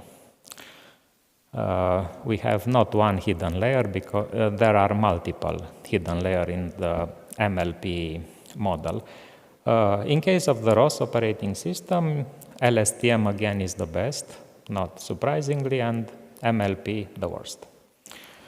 Parameter sensibility comparison, we detected the best set of parameters for each model, and then we slightly modified this set of parameters to produce the final results.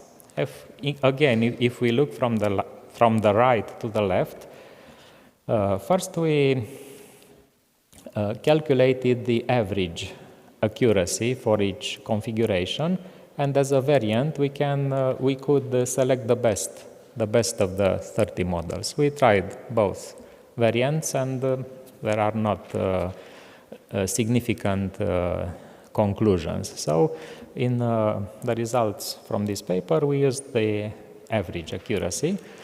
If we go to the left, then we calculated the standard deviation of the average accuracy. And we did this for each of the models that we compared. I can show you the results, jumping over the procedure. It's what I explained earlier.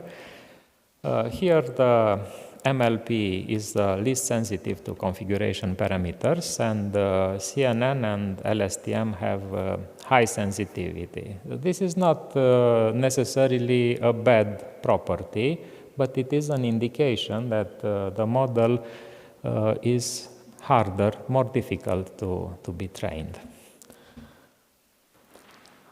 In case of the ROS operating system, the LSTM is the best. CNN has high sensitivity, and in case of the MLP, you can see that is the worst in the case of the 1 month forecast. We have a vulnerability forecasting tool which is available online.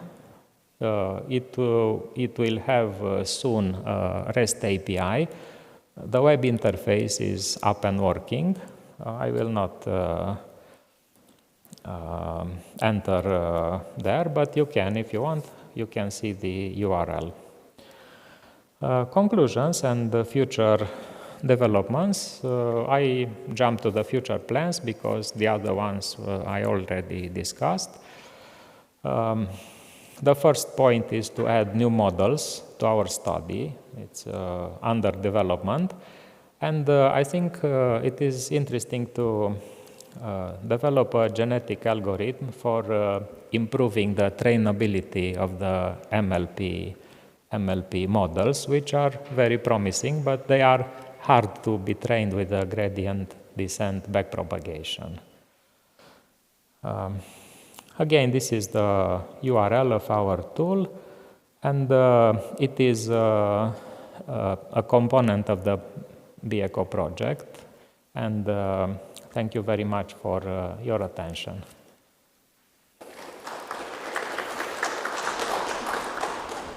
Questions, please? Good, I have a question. This all seems pretty extensive. Have you developed it by scratch or have you used any tool for that? I use the Python and the Keras library. That's all. And the rest is by scratch. Scratch, good. Thank you very much. Okay. Thanks. Thank you for your presentations. Thank you for your attention. Now I invite you to have the lunch and enjoy further these conferences. Thank you.